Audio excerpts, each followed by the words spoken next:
Anything that we've addressed here on the island, the business owners, the rental agents, they've been more than happy to comply. So we've been getting good feedback, and I think we can show that the crime rate is already starting to go in the right direction, which is down.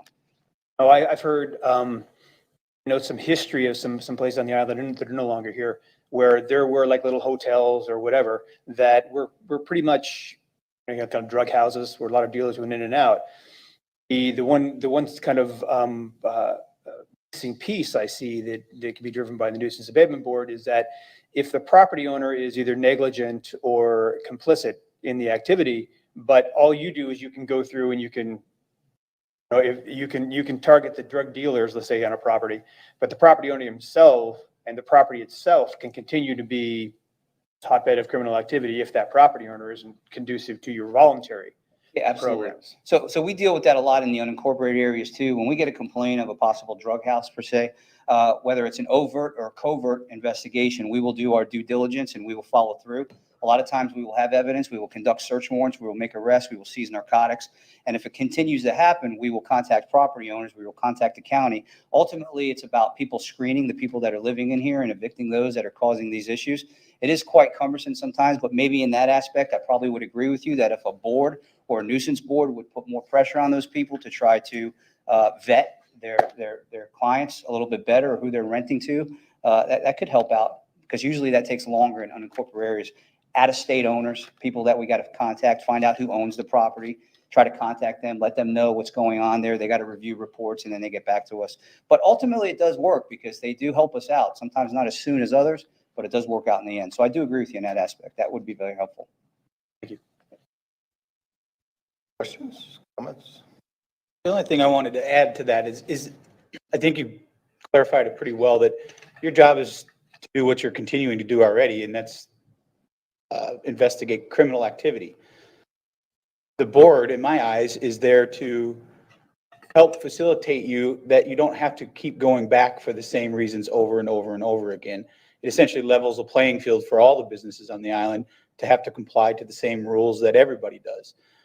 I don't think it necessarily is, as you said, you go, you investigate, it comes back, you have your findings. Then if it happens within two times and within a 6-month period, then it goes before the board, or can potentially go before the board, where they can do some addressing, add cameras, security, maybe do what they need to do to try to alleviate the problem so it doesn't continue to make resources needed by the Lee County Sheriff's Office to continue to do the same thing over and over and over again. This is not, in my eyes, a board that's out there to close the business down or make sure your hedges are trimmed or anything. These are all very specific criminal activities that have to go before you. And I think people need to understand that you have to do your investigation before anything can be done by them. It's not something that can just another layer of government, as people have referred to it, that are going to go in and shut a hotel down or a short-term rental or whatever company you want to use. I think it's important that people understand that. I think you did a very good job of explaining that, and Councilmember Veach asked a lot or said a lot of things that I was going to say, so I won't rehash it, but I just wanted to let people know my interpretation of what the board is. Thank you, sir. Thank you for being here. So I'm a little confused because I think I'm getting a mixed message. So are you saying that you think it could be helpful? Or are you saying you're already doing things necessary to alleviate the concerns that a nuisance abatement board could assist with? I think we are already doing those things, but the speedy result of it, as Councilman Veach said, would probably be helpful if a board specifically followed up on those 7 things or those crimes that we are giving to you. So depending on the way that the board is going to enact and contact these people and get them to change what's going on, that could be very helpful. But I'm just saying that as a sheriff's office, to take on that sole responsibility of serving people, scheduling hearings, doing such, I don't know that that's going to be any more helpful for you. And I don't know that we have the time or the resource to do that in any kind of an expedient manner. So what you're saying, and I don't want to put words in your mouth. So you're saying that the nuisance abatement board could be helpful, but just depending on how we structure it. Absolutely. So you're not here saying that we don't need this because we're already doing all the functions of a nuisance abatement board. You're saying, hey, if you set this up appropriately, it could really be helpful to enhancing public safety for our island? Again, don't want to put words in your mouth, but I want to make sure I'm clear as to what you're saying today. Yeah, and that's just my personal opinion, but the board's going to have to decide that, because I do feel that if we are communicating, and this board is a means of communicating with the board about what's going on and crimes that we're investigating, then you're more knowledgeable all around about what's going on. But I will tell you that the crime numbers are already going down. So really what you're trying to accomplish is going to be a question you guys got to answer for yourself.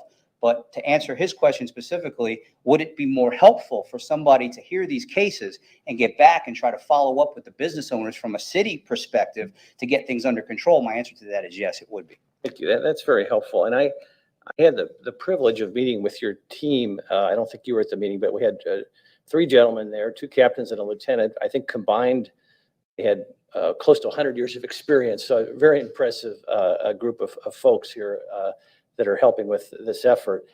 And challenge, of course, Captain, and I'll just and we know that there's legitimate attempts to change and to reform and to implement improvements, and I take all that, and I'm very appreciative of that.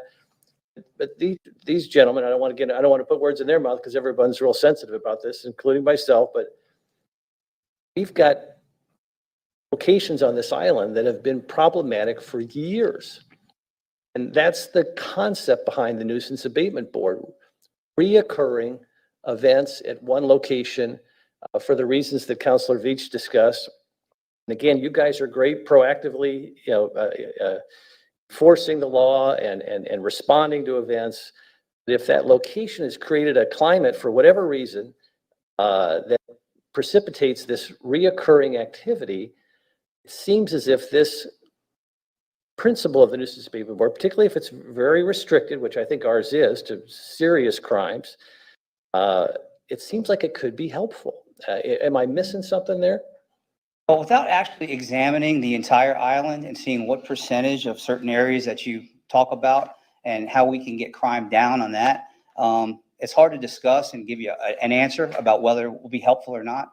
But if we're talking about a specific area, we can look at that specific area over a course of time, and we could determine what calls for service or what crimes are actually being committed or reported as a result of something happening at that location, not just specifically the address of that location, because there could be something happening in the middle of the street that's coded to that address, like a traffic stop, for example. So to actually analyze that and give you a good answer, we're going to have to know what we're looking at specifically, what's going on, what's the time frame, and then track what we've done and how that's affected the crime to either go up or go down. And I guess, and ask this respectfully, because I know you guys are in a tough spot, but so, and it's, again, this is not about singling anybody out. It's about discussing whether the principle of a nuisance abatement board for Fort Myers Beach makes sense or not. We've had an address that for years, your team knows it's been a problem address, and it's taken a disproportionate amount of the town's, counties, the fire departments, public safety resources. Nothing's changed. I mean, nothing happened. So, I mean, it's been happening for years. The data shows this one location has had a disproportionate amount of issues. So something hasn't worked within the county sheriff's office or the fire department or the town. And it seems like structurally, this might be something that could change what has been happening for years on this island. Is that fair or is that not fair? Well, if you don't mind, what location are we talking about? We're talking about 1400 Estero Boulevard. It's the Lonnie Kai. I mean, Okay. I'm trying to be respectful here, but I mean, but I'm not trying to go after them. I'm trying to go after this concept of, is this nuisance abatement board necessary? And the whole concept is you have one location or numerous locations on this island that have reoccurring activity that take and absorb a disproportionate amount of the public safety resources, diluting the ability for you all to help the rest of the island, to respond to the rest of the island. And it seems like then, therefore, the island is therefore subsidizing this one location because we're not doing anything about it. And it seems like that's happened for years. And until the nuisance abatement board conversation came along, it seemed like that's the first time we've had significant change in that potential behavior. So I guess it seems like that's the purpose here. And again, I'm not trying to single out one location, but why hadn't the sheriff's office for years triaged that, like you just discussed, and gone in there and required changes? Because it sounds like you don't have sort of structural capability to do that. You can respond, but there's nothing within the sheriff's office that gives you the opportunity to go in there and say to that business, you know, you need to change X, Y, and Z, or these are the repercussions that are going to occur. It doesn't seem like you have that tool either. Is that fair? No, I don't think it's fair. And I'm going to talk a little bit about what we've already done, because you had mentioned nothing's been done. So I want you all to know what's already been done. But I will defer the amount of resources that the agency takes, the calls to service at that location versus the rest of the island or the rest of the district to Captain Jakacki in a minute. But just to let you know, since the incident in question, or since any incidents in question is the last 3 weeks, Community Policing Unit crew, which is a problem-solving unit, has met with the Lani Kai and the owners of the Lani Kai on 4 different occasions. And just last week was my last meeting with Ken, who's one of the owners there. And we went through a laundry list of things that they've taken, corrective measures, which are most are already in place, that they're doing to try to curb the amount of calls for service that are happening at that location. And if you don't mind, I'd like to share those with the board real quick. The first thing is they've implemented wristbands. And what that does is that anybody who is not a resident or a guest at that hotel and does not have a wristband will be challenged, both during hours and after hours. And if they're not one, they're going to be asked to leave. And if they don't leave on their own, we're going to be called and we're going to have them trespass. Second thing is they have committed to hire 2 deputies on the busiest days of the week, which is Saturday and Sunday, and then another 2 deputies on a holiday. So just this weekend, we'll have 2 on Saturday, 2 on Sunday, and 2 on Monday at that location. And that's been going on for the last 3 weeks. They have instituted a resort fee of $9.95 per day. They have increased all bar beverages by 50 cents. They have taken all the suggestions that we have given them, the agency. I don't know if the board or anybody else has given them any suggestions, or the city, but they have included all those. They have increased the parking lot attendant to take a $10 fee from anybody who's visiting the hotel. What it used to be is you pay $10 to park, from what I understand, and then they give you $10 in vouchers. So you really didn't pay anything because you used it inside the facility. Now you don't get the voucher, so you got to pay $10 to be able to park your car and go in there and use it. They have established, and in my opinion, this is one of the most important things, a do not rent to list. So meaning if they have an issue with any type of a guest or a visitor there, and it turns out to be someone who they have asked to leave or is not the type of person that's being good to their establishment, they put them on this list. And when everybody checks in or everybody wants to call and reserve a room, if they're on this list, they get denied by the ownership. They have hired an outside security consultant to come and train their security guards about what to look for, how to identify early warning signs of potential groups or problems, and how to address those people before it becomes an issue. That training is extensive and ongoing, and that's all I have here. So all those things have been discussed. They seem to me to be positive changes. We also have to give them time to see how those work. They are like-minded at that facility. They want to improve things. They want people to want to come there. They don't want to be a sore thumb. So that's community policing. That's problem solving. And that's us following up with them on a regular basis. Say, hey, how's this going for you? Is that working? Okay, well, maybe we want to try this. Well, maybe is there anything we can do to help you? Is there any type of survey that we can provide you with our certified crime practitioners that can tell you how to improve some lighting or maybe deter some activity by not having this blind spot over here or doing something like that? So to answer your question, we don't have a nuisance abatement board yet, but we've already enacted and discussed and done all these things with that specific location. So I think that that's positive. I think that that's working, and we can only give it time to see how it pans out.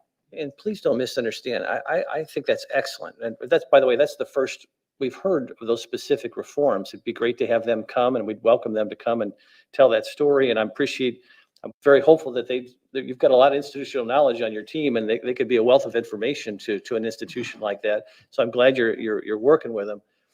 I guess the Lani Kai out of this for a second. Let's say we have another actor on the island, similar challenges.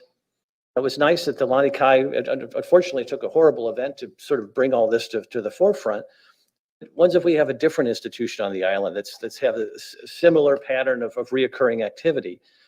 You know, how do where's the tool in the toolbox, the town to say, you know, you've got to implement the reforms that you've just talked about? And then where's the tool in the toolbox to hold them accountable to see if those become effective and been fully implemented? So them out for a second, and just the principle of having this entity that can be there to address situations like the one we just discussed. I mean, it seems to make sense. I'm not I'm not trying to chastise anybody, I'm just trying to see whether, that's a location that sort of started this conversation, but set that aside. Now, the question is this the concept still just, even without the Lani Kai in the conversation, we seem to be a little bit helpless in the town to be able to respond to habitual offenders on the island. I guess this seems like a tool that could be helpful down the road. Hopefully, we never have to use it, but it's there if we need it. And I would agree with that statement. And you're talking about not gaining compliance, not having a party on the other end of the conversation that's willing to work That's with right. you and implement change. And yes, I would have to agree that if you have somebody that's just going to draw a line in the sand and say, hey, this is my business, this is how I'm going to run it, and I don't want to hear from you, matter of fact, can you leave? Then yeah, you're going to need some type of a more stringent tool, because absent a call for service, absent the suspicion of a crime, we really have no authority to go in there and just say, hey, you will discuss with me how to improve your business. Law enforcement doesn't overreach at that aspect, but from a town's standpoint, from a nuisance abatement standpoint, that may give you a little more teeth to hold somebody accountable if they are not complying and working with you to begin with. Thank you. Well, they're either breaking a code or they're breaking the law, one or the other, right? So we've got it covered. We've got it covered. I mean, you've got the law side of it. We've got the code side of it. Absolutely. And what we do need to improve on is the communication between both. Yeah. Okay. While I'm speaking here, I'm very undecided about this nuisance abatement board business, but I will say that, and that's not the first time I've heard about those changes.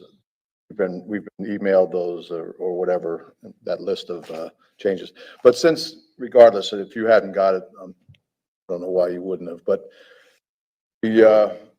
since then, I have met with the attorney that came here to speak with us, Ellen Bogdanoff from Becker Polikoff over on the East Coast, that's working with Lani Kai, and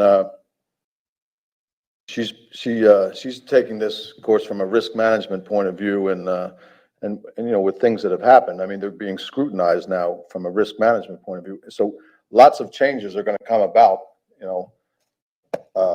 automatically. I mean, just culture itself was developed over years, and that's going to have that'll take probably a little more time. But a lot of these changes are happening now, and I heard Councilman Veach say earlier that these other locations, we should share those, because I don't know, I haven't heard of these other locations around the island. These other hotspots. But if I knew that, if I thought that there were lots of other locations, then that maybe that would impress upon me a little bit more. But frankly, I don't, and I'm open to listening. And with that being said, thank you, Captain, for your information. I'm sorry, Vice Mayor, was there anything you wanted to ask of the captain? I don't have any questions. I mean this with no disrespect, and in fact respect. I've made my position pretty clear that I think we're going down the wrong road with this, and nothing that was said today convinced me to change my mind. It seems like they're already doing the work that we want to have done. If the circumstance should arise that we start having a property owner who's thumbing their nose at us, then yes, then we'll do a nuisance abatement board. But I haven't heard that that's happening yet. So, and I think it's quite a bureaucracy to create, and we don't necessarily have the problem yet. So I think I'm glad to hear of all the things you're doing, and I thank you for your work. Thank you, ma'am. the uproar and the demand for the nuisance abatement was brought about by this one particular property. You all know that. And that's being mitigated now as we speak. The changes are being made, the proper things are happening now. And to the best of my knowledge, we don't have another property like that here on the island.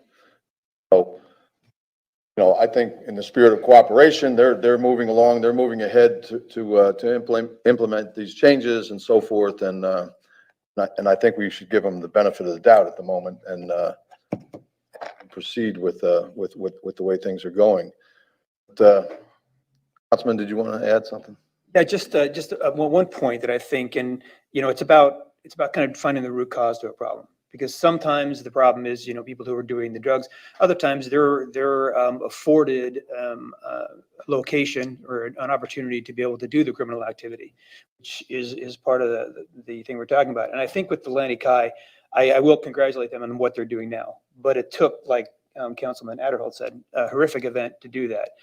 Certainly before that, and then the smoke hasn't cleared to whether it's changed, they had an adversarial relationship with the authority of the town.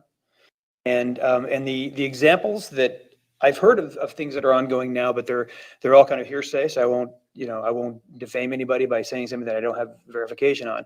But I have heard from people who have bought two properties. One is the Sea Gypsy Inn and one is the Mango Street Inn. When they bought them, they were in pretty bad shape. I've heard Dan Andre tell me that, mysterious guys are going and digging in his fence after he bought the property because that was probably where they had their stash. And that went up sometime. It took a sale of the property for that property to come into what I would call compliance with the norms. So those are kind of examples. I'm not completely sold on a nuisance abatement board. I see it as a useful tool. I think I want to clarify some of the mechanisms because like I said before, where the example in Fort Lauderdale was not punitive. It was a way to get the people who are on the fence about doing a voluntary program to bring their property into compliance, do that program. Short of having a murder on their property or some catastrophic event.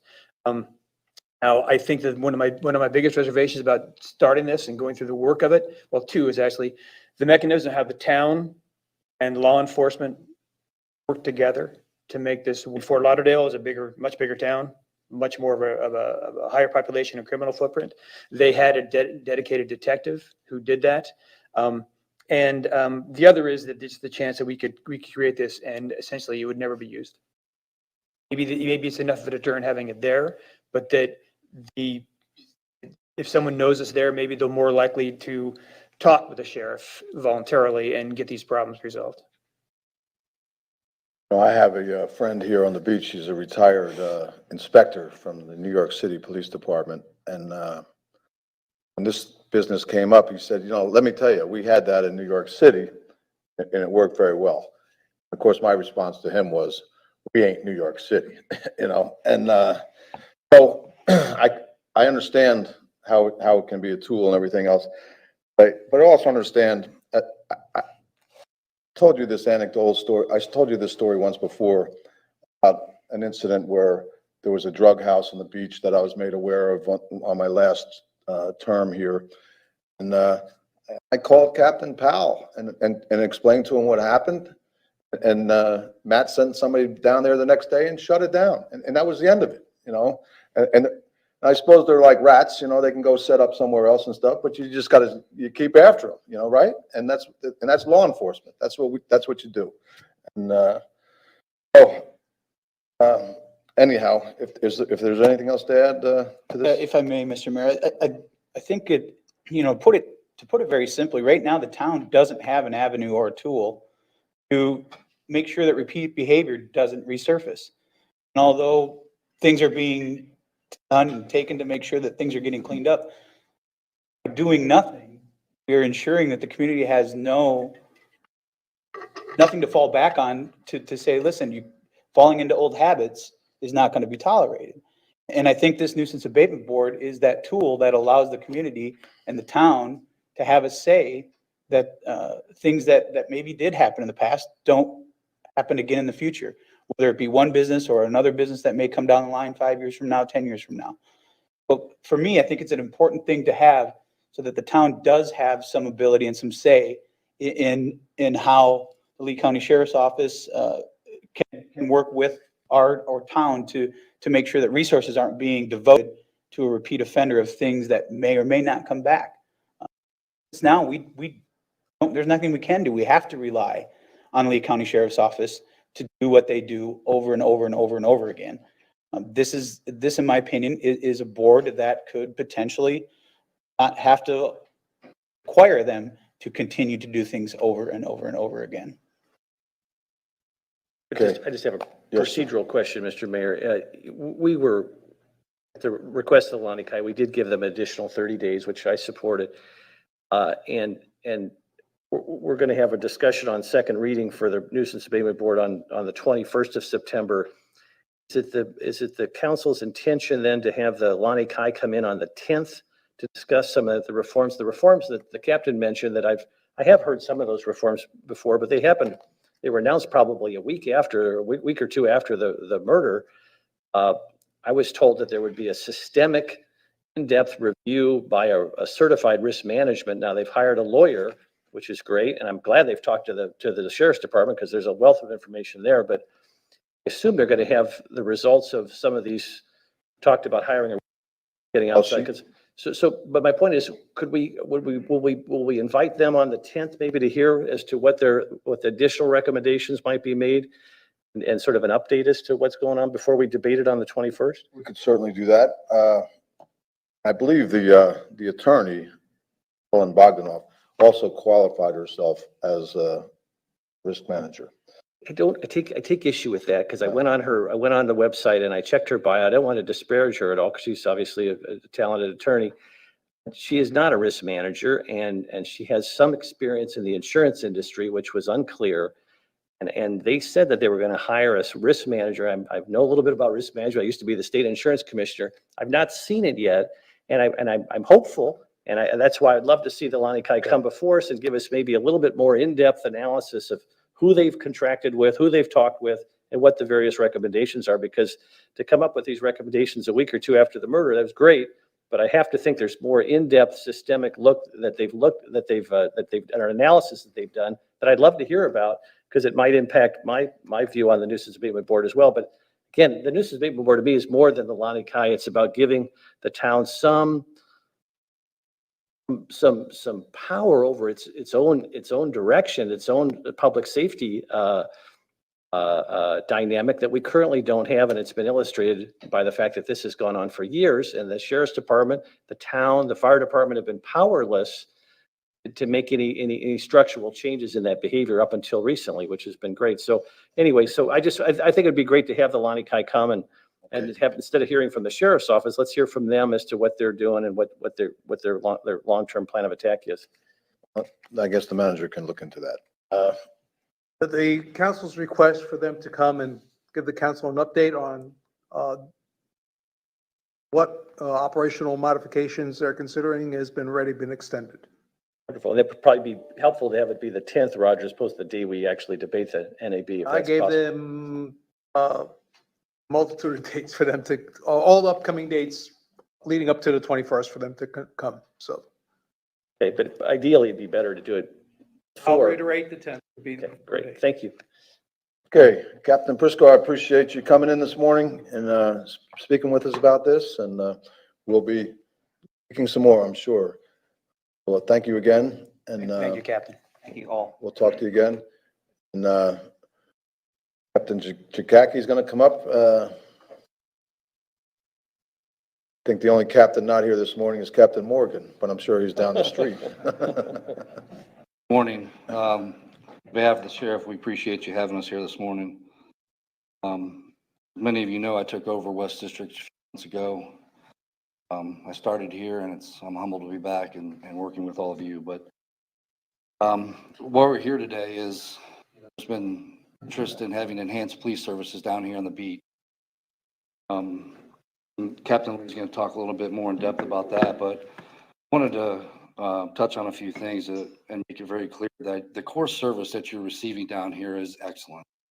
We'll get into that in just a minute, but go on to answer your question about the Lonnie Kai. And I'm not here to isolate or single any businesses out, but you asked for some numbers with Captain Prisco. To date, we've had 17,993 calls on the island so far. And that's anything from self-initiated to calls from the citizens that live on the beach. 466 of those calls have come 1400 Estero Boulevard address. It's about 2.59% of the call volume down here on the island. But when we backed out some of the numbers, we average about 1.25 calls a day to Lonnie Kai. Does answer you guys' question with regard to the Lonnie Kai numbers. But anyway, Captain, if I may, just while you're on that subject, because you had sent me a note saying that 466 calls for service to the Lani Kai, right. only 161 were actual calls for service at the Lani Kai. Those calls included, but were not limited to battery disturbances, thefts, suspicious persons or vehicles, sexual battery, trespass, etc. You said 161 of those were actual calls for service. What were the other, out of the 466, how did you classify those? Well, out of the ones that I backed out of there, we had 175 area checks. That's where the deputies will go up to the property, ensure that everything's going well there. We had 29 medical assistant calls that we responded to assist the fire department. Without going into each and every one of these to find out the details, and I pulled up a few of them, but we had 43 public assistance calls. Some of them had to do with dealing with a homeless person sitting down there. They don't categorize that as a high priority call as the other ones we mentioned. Get some 911 hang up calls. But the problem with those are, there could be on the beach, it could be on Estero Boulevard, but it zeroes in on 1400 Estero Boulevard sometimes. And frankly, more often than not, it was accidental by pocket dial or something to that. Just wanted to ask because in the paper, in the Observer, there was an article about, say, there was a woman from the Lani Kai said, listen, 1,000 of those calls were just people stopping by. I think that you call those area checks. This was over the last 2 years. And then obviously we've had 175 area checks up to this year. Just to make sure that people understand, those area checks aren't just because you're just stopping by to have a cup of coffee and say good morning. You do an area check in areas that are problematic. In other words, Diamond Head doesn't have 175. You go to areas that have where there are challenges. So you can't just write those calls off, right? I mean, you have to, they're area checks because they're in areas where there's a concern. Is that fair? That's fair. Okay. Anyway, so that's where we came up with those numbers. And the area checks are there in hopes that we're deterring the crime. Just our mere. No, I presence. welcome the area So, checks. I didn't want people to discount those area checks. Yep. Absolutely. Yep. Anyway, the island's divided by 2 zones. We have the zone 4, which is everything from Denora north, and then the other end of the island would be the south end. Obviously, most of our activity is on the Times Square area of the island. That's most of the bars and their restaurants and stuff are. But going to some of the crime, since coming on board and taking over the everyday operation of the sheriff's office, Sheriff Marcino has taken serious steps to decrease the crime all over Lee County. Some of the stats that I can share with you from Fort Myers Beach, our crimes are broken down by 2 categories. There's part 1 and part 2 crimes. Part 1 crimes are the crimes that we're most concerned about, your homicide, manslaughter, sex crimes, robbery, aggravated crimes. And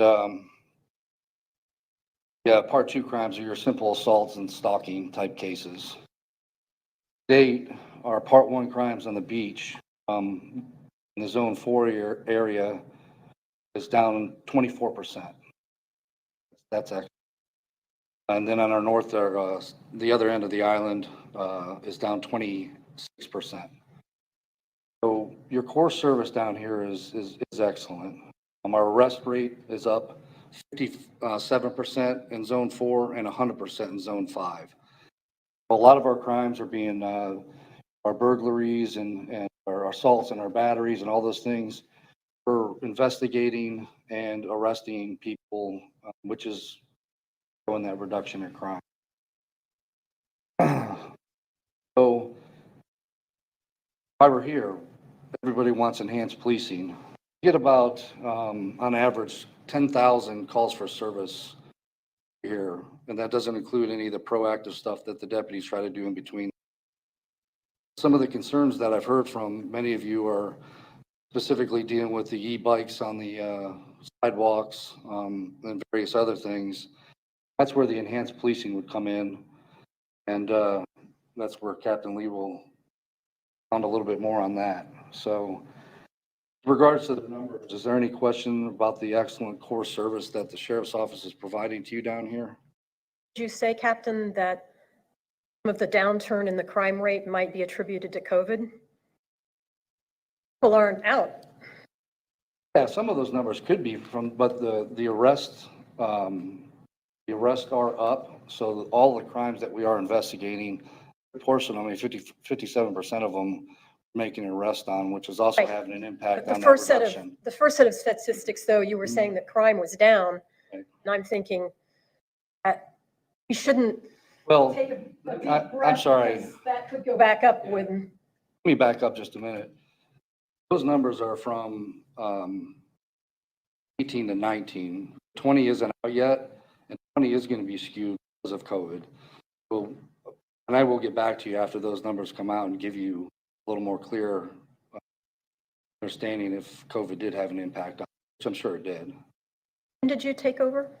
About 5 months ago. 5 months. See, I was assuming that you were giving us stats from your, No. Just since the sheriff took over, and I will say though that a lot of people didn't know this. Sheriff it's emphasized it, and it's a big priority for me as well. I keep the same core deputies down here all the time on the beach. So you don't see many different faces coming in unless they call in sick or have a vacation. I have to back plug somebody in there. But the deputies that are down here every day. That's a long tradition here on the beach, really. It is, It's, and that's uh, important to me and to the sheriff, so make that a priority, and it would be.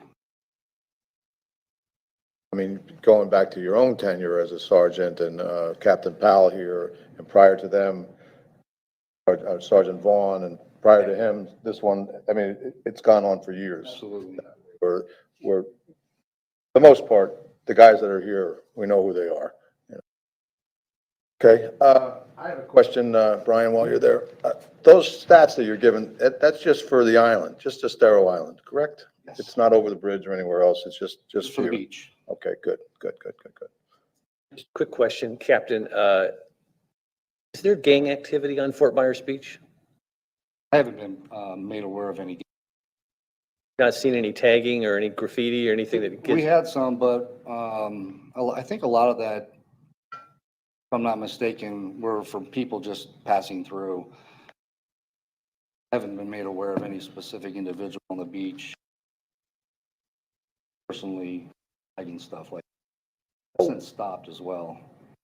What would be the signs of that? Excuse me, Jim, just to follow up. If there was activity down here, what would it be besides the tagging and everything else? I mean, what would they be doing? That's the start of it, is the Yeah, then what? Are they drug congregating. deal? Probably, yeah. You probably have a house that people are starting to complain about where they're gathering, and that's when we'd look into it. Really None of have- that's come to our attention, at least not since I've been here, so. Sorry, Jim. it's okay, just to follow up in a very generic way, I'm going to ask you, is there a crime problem on Fort Myers Beach? I think Fort Myers Beach has similar crime to everywhere else in the county. I don't believe that It's challenging, Captain, and we spent an hour and a half over coffee, and you guys were great, and I appreciate all that. But it's one of the challenges, I'm relatively new to the island, is that information, the town, since we don't have our own police force, is difficult to gather. We now have one paper for the island, and they did a story this week about crime on the island, and it's everybody's speculation, everybody's conjecture.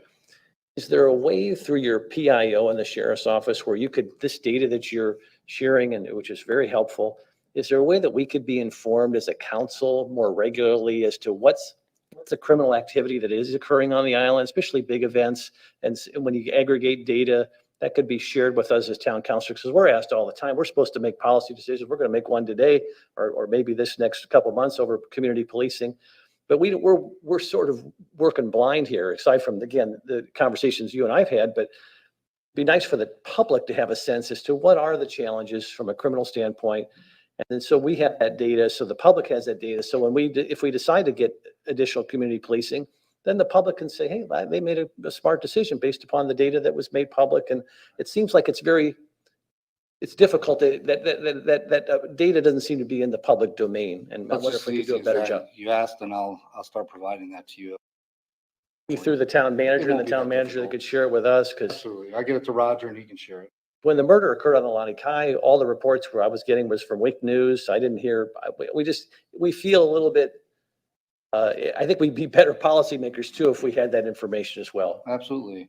Like I mentioned when I spoke to all you, I'm a phone call or an email away. So if you ever have questions, ask me. And I'll get you those numbers monthly. I think it's helpful for the public to know too, Absolutely. because we have people all over the island if you live on the south end, you might have a different feeling than people who live on the north end. Depending on your personal experience, Right. there's a wide disparity of people's perception of what crime is on the island and how bad it is. And it might be best to have those opinions Absolutely. data driven. I'll get you that each month. I think we're all guilty of it, but all we know is what we know. Yeah. No problem at all. Okay. Captain Jakaki, thanks for meeting with me several times and all your staff at Lee County Sheriff's Office. You guys have put countless hours in with me on the phone and emails, and I appreciate that. So does the Lee County Sheriff's Office have an average of what, say, one particular deputy sees in a year as far as calls that they respond to? Is there a formula that you calculate on average, an average deputy sees this many calls a year? Are we able to pull those type of numbers? I'm quite sure we are, and I don't know. I'll get to that answer, but I don't know how easy it would be. If I have that now, no, I don't. Appreciate it. Thank you. Mr. Mayor, can I just go back to Councilor Adol's point? I just want to also, since we're talking about getting information, the Public Safety Committee has also requested that both the Fire Rescue District and the Sheriff's Office provide them on a recurring basis with information about their aspect of public safety and the demands and response and so on and so forth. So I just want you to know that if you weren't aware of it, that your Public Safety Committee is also looking at receiving similar information and analyzing that on your behalf. Thank you. Captain, before you take off and get comfortable there, just a couple of things. Now, you mentioned about the community policing, and you specifically mentioned like e-bikes on the sidewalks and the beach. Have you written tickets for anybody riding an e-bike? Yeah, or has the sheriff's office written any tickets for people riding e-bikes on the beach or on the sidewalk? I can't give you that. I want to apologize again because I'm probably going to ask you another question that I know you probably won't know the answer to since you've been here 5 months. I've heard some residents tell me about that, once upon a time that we had a substation on the island, that we had community policing, like 3 community policing officers. I don't really know the timeline. I think it was before incorporation, but in the document we have with you currently, the document says you maintain the current level of service at the time that document was signed.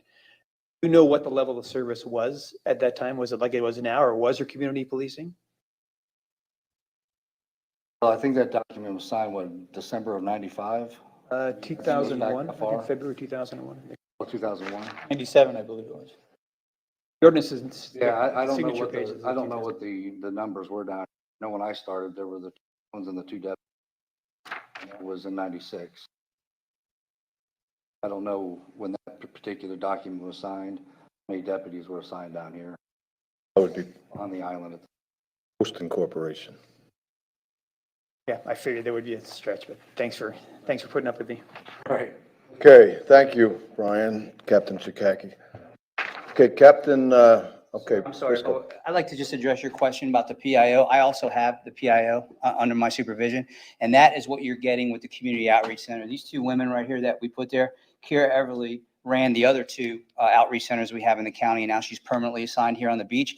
And Tiffany Wood is one of our best PIO, public information officers, that we took here and dedicated to the beach as well. So any communication or any stats or any numbers that you want, these 2 women right here will be more than happy to gather those for you, and we'll provide whatever we have.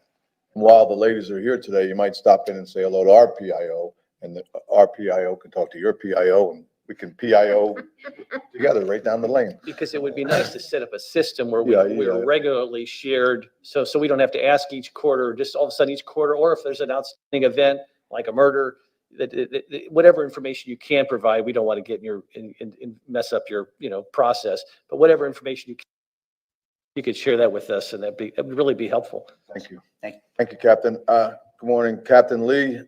This is Captain Blake Lee from the South District. Captain, if I'm not mistaken, you've spoken with each one of us individually about the community policing Yes, sir. That's program. correct. So I'm going to ask you to keep your presentation, bearing that in mind to the bare bones minimum, because we have a pretty full schedule. Absolutely, and we'll go ahead and do that. So Mayor, Vice Mayor, Town Council, and Town Staff, good morning. As the Mayor said, my name is Captain Blake Lee. I'm with the Lee County Sheriff's Office, specifically the South District. That's a geographic subdivision of the Lee County Sheriff's Office, which encompasses everything south from 6 Mile Cypress on to Collier County, and then again east from Collier County out to the Gulf. My area of responsibility encompasses 2 municipalities.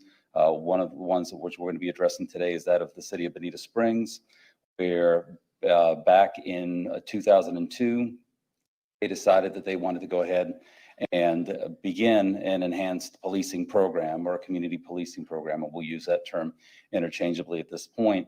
But back in 2002, we started the program, and it was specifically to go ahead and target the quality of life issues and crime that we had at the time. That program has grown substantially since then, and we're actually currently at 16 deputies with this current program.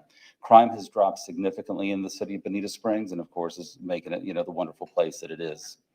So the purpose of me being here today, and I will keep it brief, and I'll just stick to my notes, because if not, I'm very passionate about community policing, so we'll make this a lot longer than you'd like.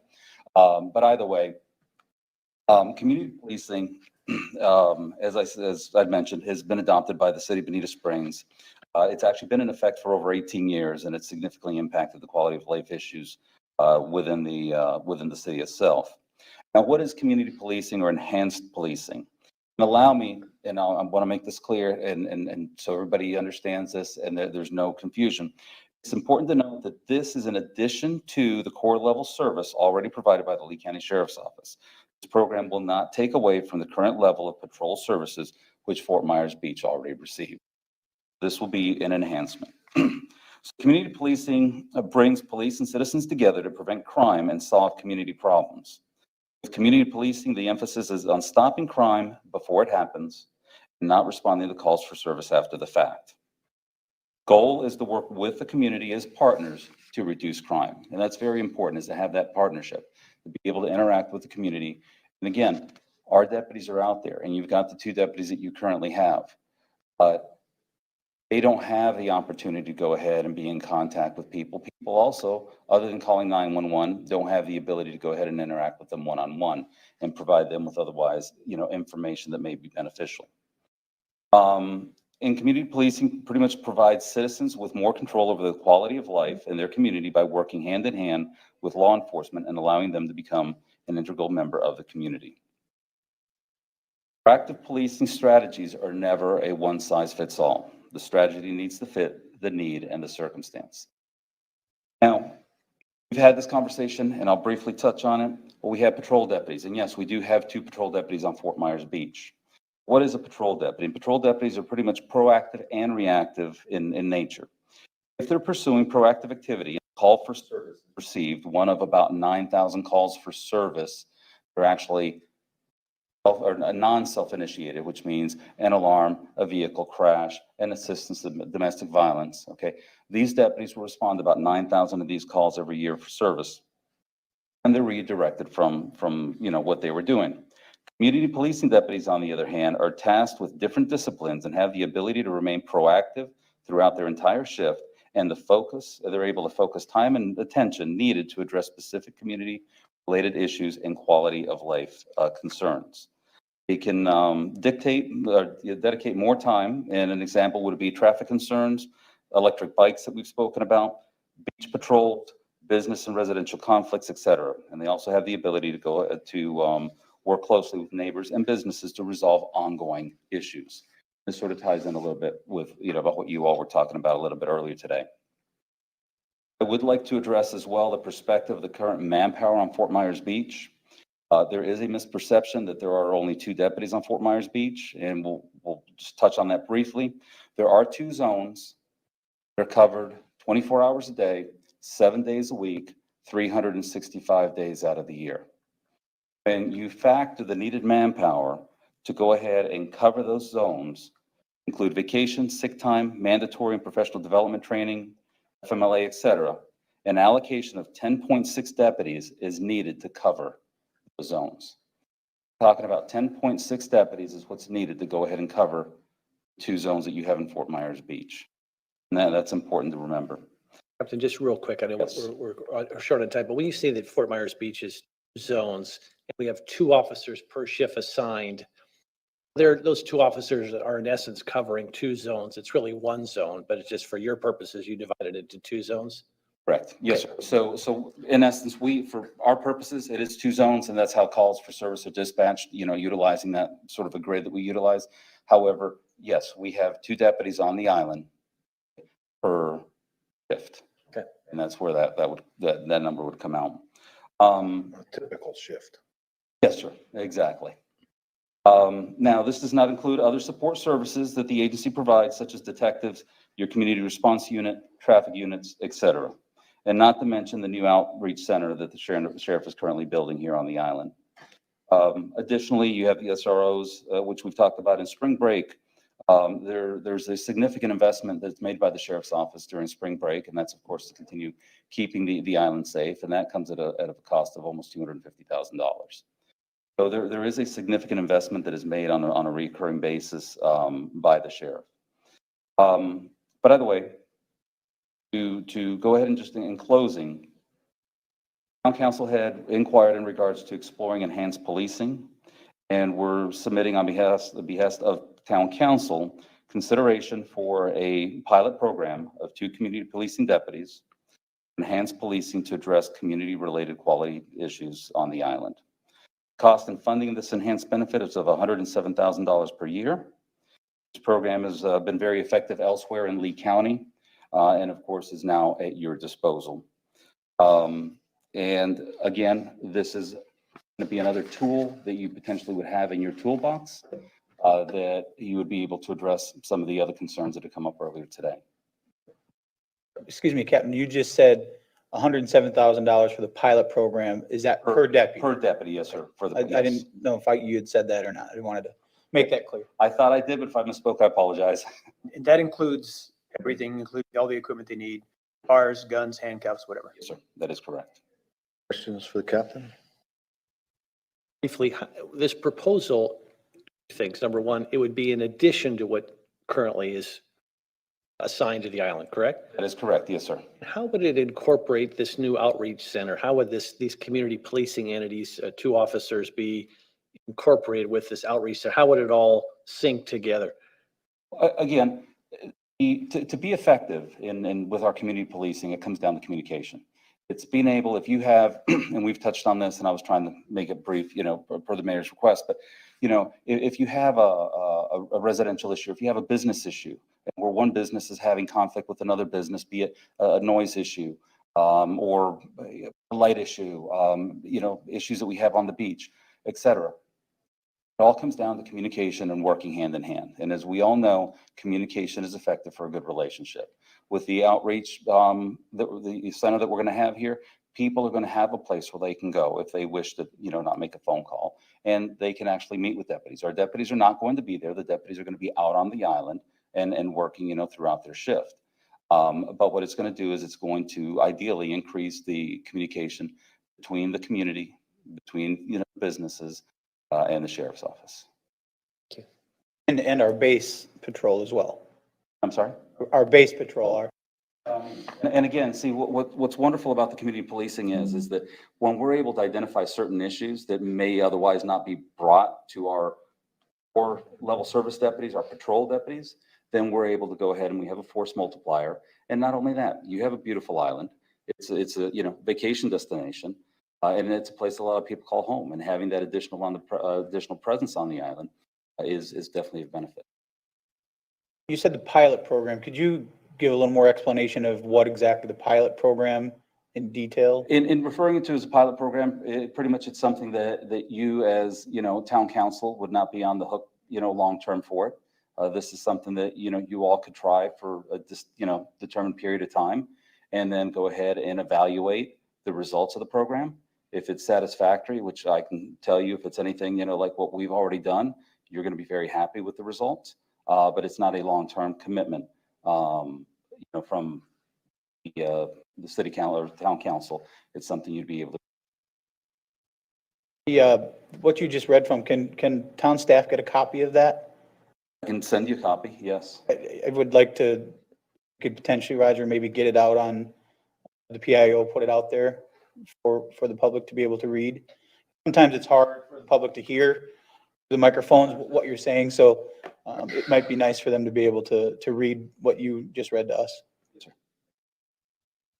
Other questions for the captain? Sir, Roger? Oh, I'm sorry. I'll go last. Vice Mayor. This isn't a question for the captain, but it's a related issue. When he's all done, I'd like to bring something up. Okay. Roger?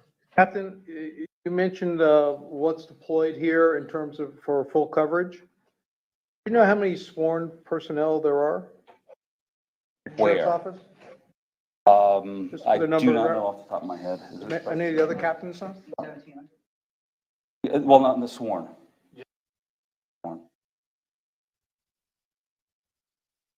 That's all right. I mean, you got a round number.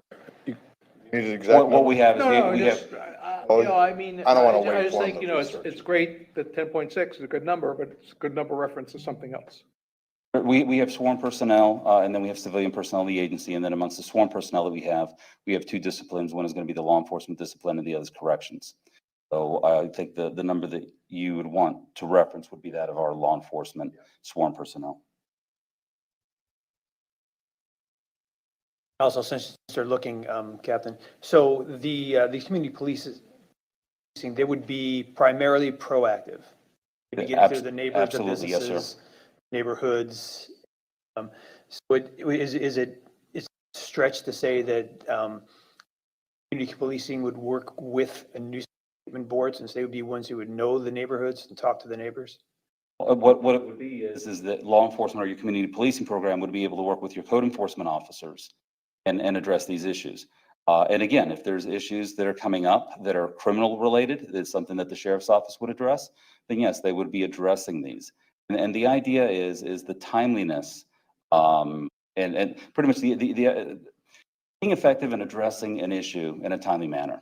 And that's what we have found. As soon as something starts, if we have that communication, if we have that rapport with the community, it comes to our attention. We have deputies that are pretty much immediately going to be able to go ahead and address it. And as a result of that, it mitigates, this small issue from potentially growing into something larger. Captain, could you explain in Bonita Springs how having an enhanced police presence has helped with dealing with, I know earlier you mentioned that the two dedicated deputies that we have here now may not always have the time to dedicate to things like homelessness or, e-bikes or some of the other things that may fall down further on the list of priority when it comes to burglaries or break-ins or, things of that nature. How has it helped Bonita Springs in allowing the extra police force to address some of those issues as far as maybe finding the homeless places to stay, trying to get them some help, or being able to be there more often than having to go and take care of other things to catch e-bikes riding down the street, or just to use those as an example? How has that benefited or helped Bonita Springs? There's a whole litany of things that we could go through, but you mentioned homelessness. We partner with the Lee County Division of Human and Veteran Services. They have a homeless coalition. If we do have homeless people that are, in need of assistance, we're able to go ahead and work with them, find them a location where they potentially could go ahead and continue to reside. And also they have a very good program in place to go ahead and see, help them seek employment. Again, this is a benefit of being able to have the time to go ahead and focus on these issues and assist people that otherwise, could use that help. When it comes to, drug houses, we have the ability to go ahead and focus on these specific areas and provide them the attention that is, required to go ahead and, discourage their behavior. If we have traffic issues, again, we're able to go ahead and take the resources and immediately deploy them go ahead and run a traffic operation. And if we have any community issues, any community disputes, any business issues, they're, resolved, they're addressed in a timely manner and generally resolved in a timely manner as well. That answers your question. Does, thanks. All right. Let's, Captain Prisco, do you have that number or not? I'm working on it. Let's, It's gonna be roughly around 600. Bailiff. you want to make your point, Roger, and we'll move on? No? Oh, just a question? Okay. Relative to, Vice Mayor. I don't want to do this while they're still standing here because it's not a question for them, but it's a related issue. Okay, If all they're right. done, I'm ready to That's- speak. That's fine. I want to thank you guys and ladies for coming out today, sharing your wealth of information to us. And you've given us a lot to chew on, and that's what we're going to do. We're going to chew on it. Thank you all for your time. Okay, appreciate Good it. day. Thank you, captains, ladies, lieutenant. You. Give our best to the sheriff, Captain Layler, whoever else we missed. Okay, thank you very much.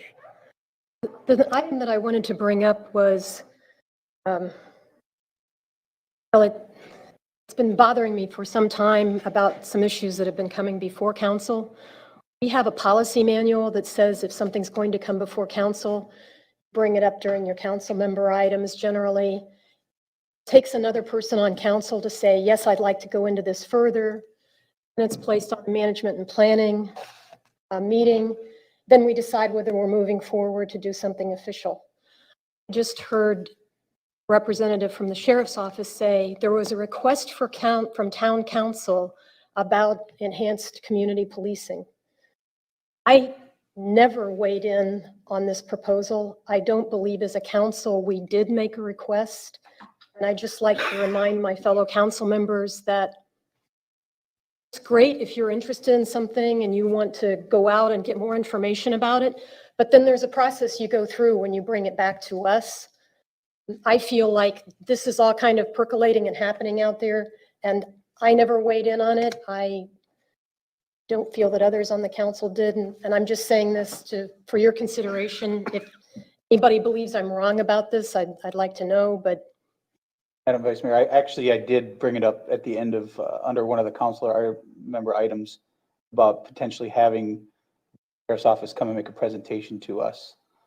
I don't remember the specific meeting it was, but I did bring it up to the council at the end of one of those meetings. well, I guess I feel like this went beyond. What's happening is we're now asking for something to be released to the PIO, a proposal out to the community, and we didn't really discuss it yet. And the same thing kind of happened with the community substation. It was announced as if town council had kind of requested this and didn't really go through with. And I'm not saying this to be critical, I'm just asking if everybody can be kind of cognizant of this. Okay, point taken. Thanks. The next item is B, the ADA Transition Plan Presentation. This is a presentation by Castellanos and Tremonte Architects for the ADA Self-Evaluation and Transition Plan Report. And I believe we have Mr. Castellanos here this morning. Morning. Morning. Set up here.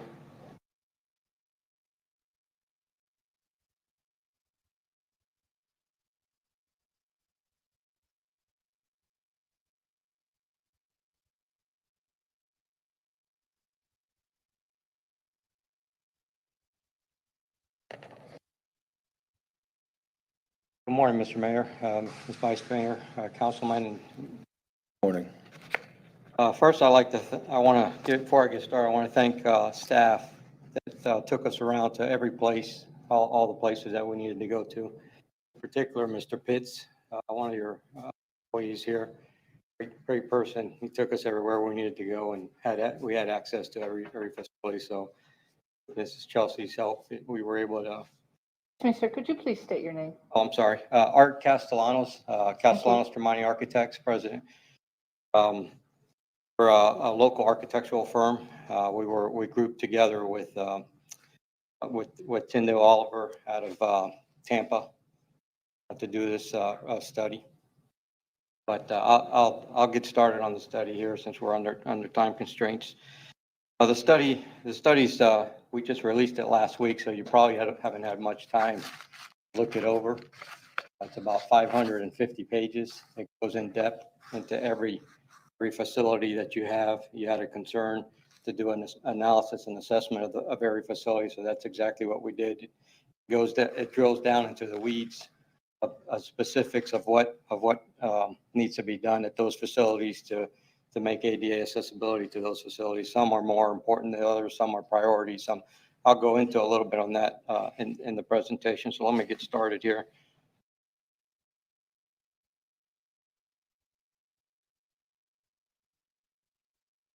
There you go. There you go. So the brief overview, it's an ADA standards and laws analysis of every facility in the town. The study has a purpose and objectives. We start with what's here and we end with what possibilities, what can be done to make the facilities accessible. There's an assessment summary at the end, and there's also a funding cost analysis in that study. Gives you an idea of costs of what needs to be done. What's the ADA? The basic, everybody's familiar with the Accessibility Disability Act. There's no entity shall discriminate against an individual with a disability in connection with the provisions of the public services, and that's under the federal ADA Title II of the American Disabilities Act.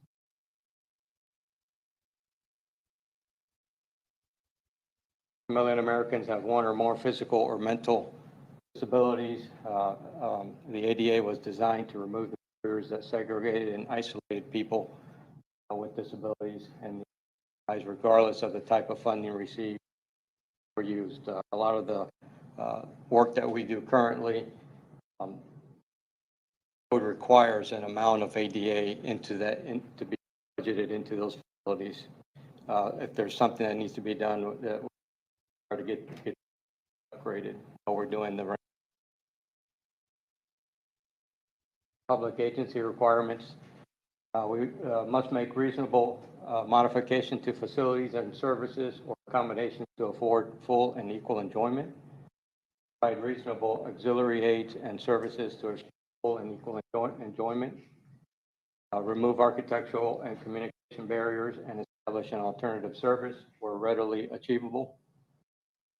Remove architectural, design all new construction to be readily accessible and usable and to protect the path of travel.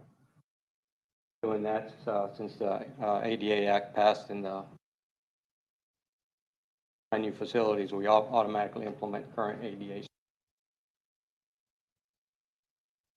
The purpose of the study was to improve the access, safety, security at town buildings, parks, public rights of ways, and to develop the ADA self-assessment transition plan for the town. It's used as a guideline. Study objectives. Inventory conditions that obviously we pictures, we visited all the facilities, identified and prioritized improvements to access, address accessibility, safety, security issues at those facilities, develop the phasing plan to implement improvements based on anticipated funding as by budgeting, and it's over the years. It's not something that has to be done immediately. There's priorities that are put into place.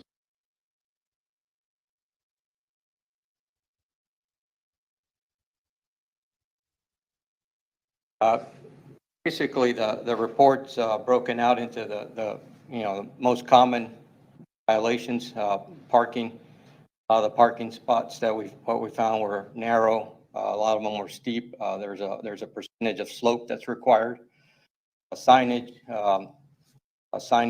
is required. Tactile signage on doors and openings and accessible signage. Also, the incorrect placement of the signage. Those are easily addressable. Accessible routes, we analyzed the sidewalks that the town owns. There's a report on that, all the accessible sites, the accessible walkways. of the sloping issues. There are a couple issues here in the town hall. A slope issue for ramps, changes in levels, large drainage grates, accessibility for wheelchair access. In the report, there's a scoring and prioritization, red, yellow, green, white colors for each facility. Red being the major, the high priority, and the medium is the yellow, the low is the green, and then the white is something that can be easily, quickly updated and fixed. The existing conditions, accessibility, the safety, security was analyzed. Prioritization can be done through visitor usage, the age of the facility, the severity of the facility, the cost estimation of the improvements, and the location of the. Then the implementation is through the town council approval process and the budgeting process over time. We give you a guideline, and the town is the one that approves it, implements it, modifies it. We can work with you on that. Improvements and locations chosen may vary from the plan. If you have a certain facility that you needs to have, that's going to be worked on, that can be addressed as well. Improvements will need to be reviewed and work with the work plan developed with the guidelines that we have in the report. There's a cost and funding implement there that we've added to it, cost estimate overall, and this is a broad estimate. Around 1.2 million costs are planning level estimates. The largest cost is the sidewalks. That you see there, 600,000 in sidewalks, and as you improve those areas, you can allocate those funds for those. The beach access points were the next ones, highest ones, and then the buildings themselves that the town owns are coming after that.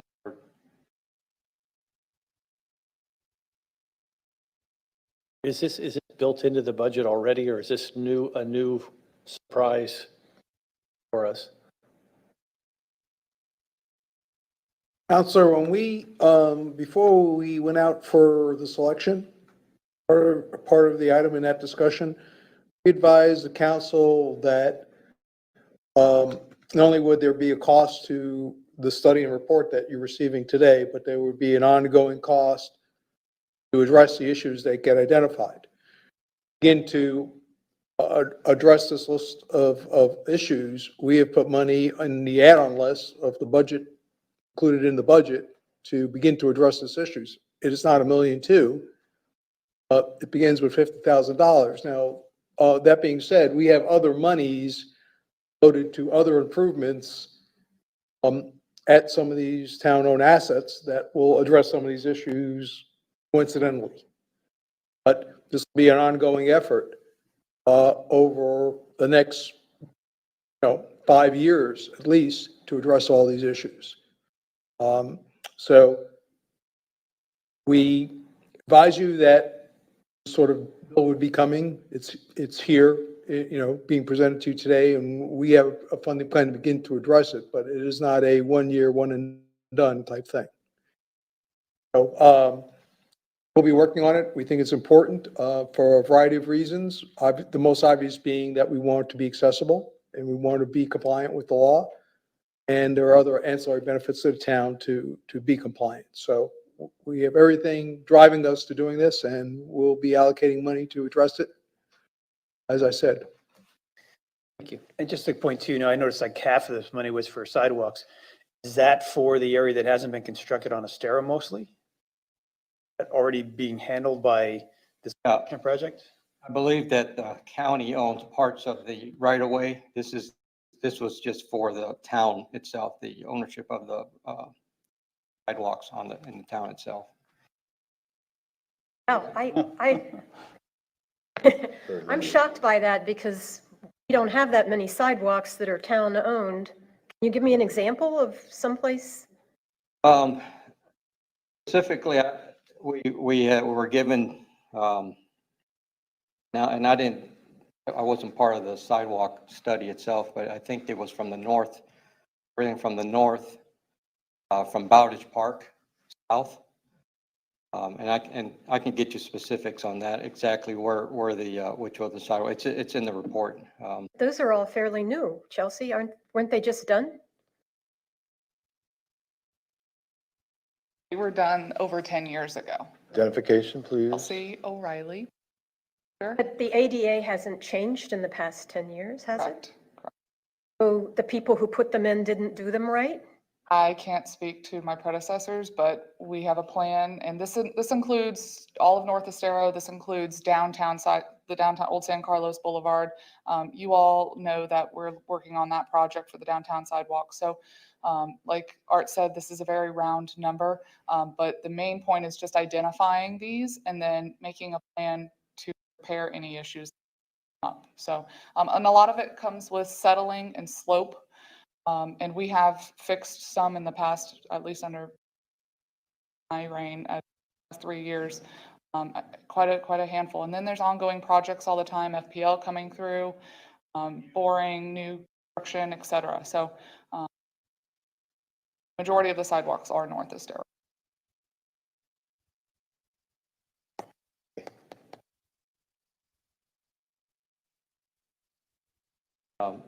And the last part is obviously creating a plan with the town to make sure that the facilities are upgraded and in your time.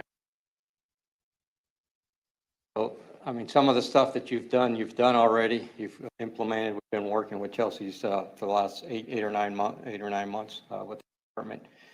So she's her information as to what and how, and this is the this is the beginning, I would say, of where we start.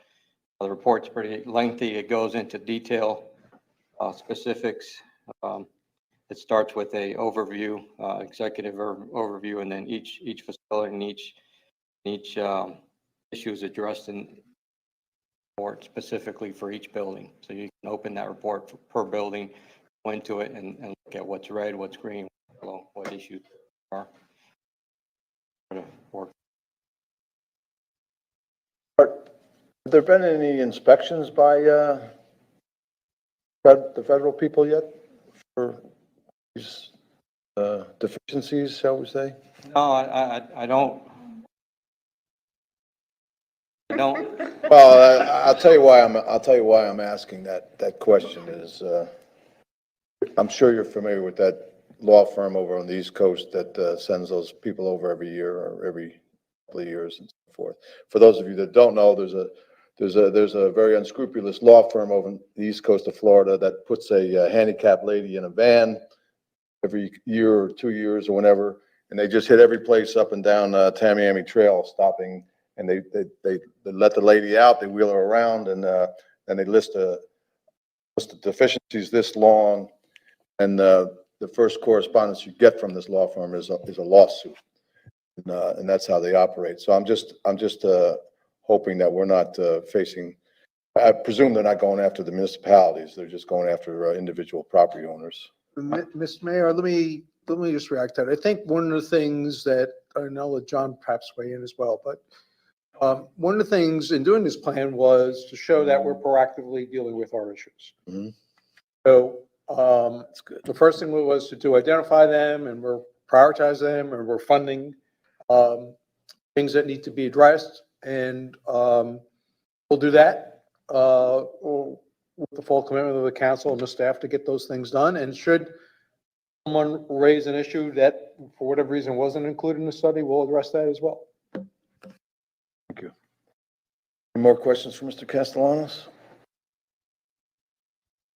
I All appreciate right, it. thank you very much for coming down today and presenting that to us. We appreciate it. Thank you, Councilman. Thank you for your good work.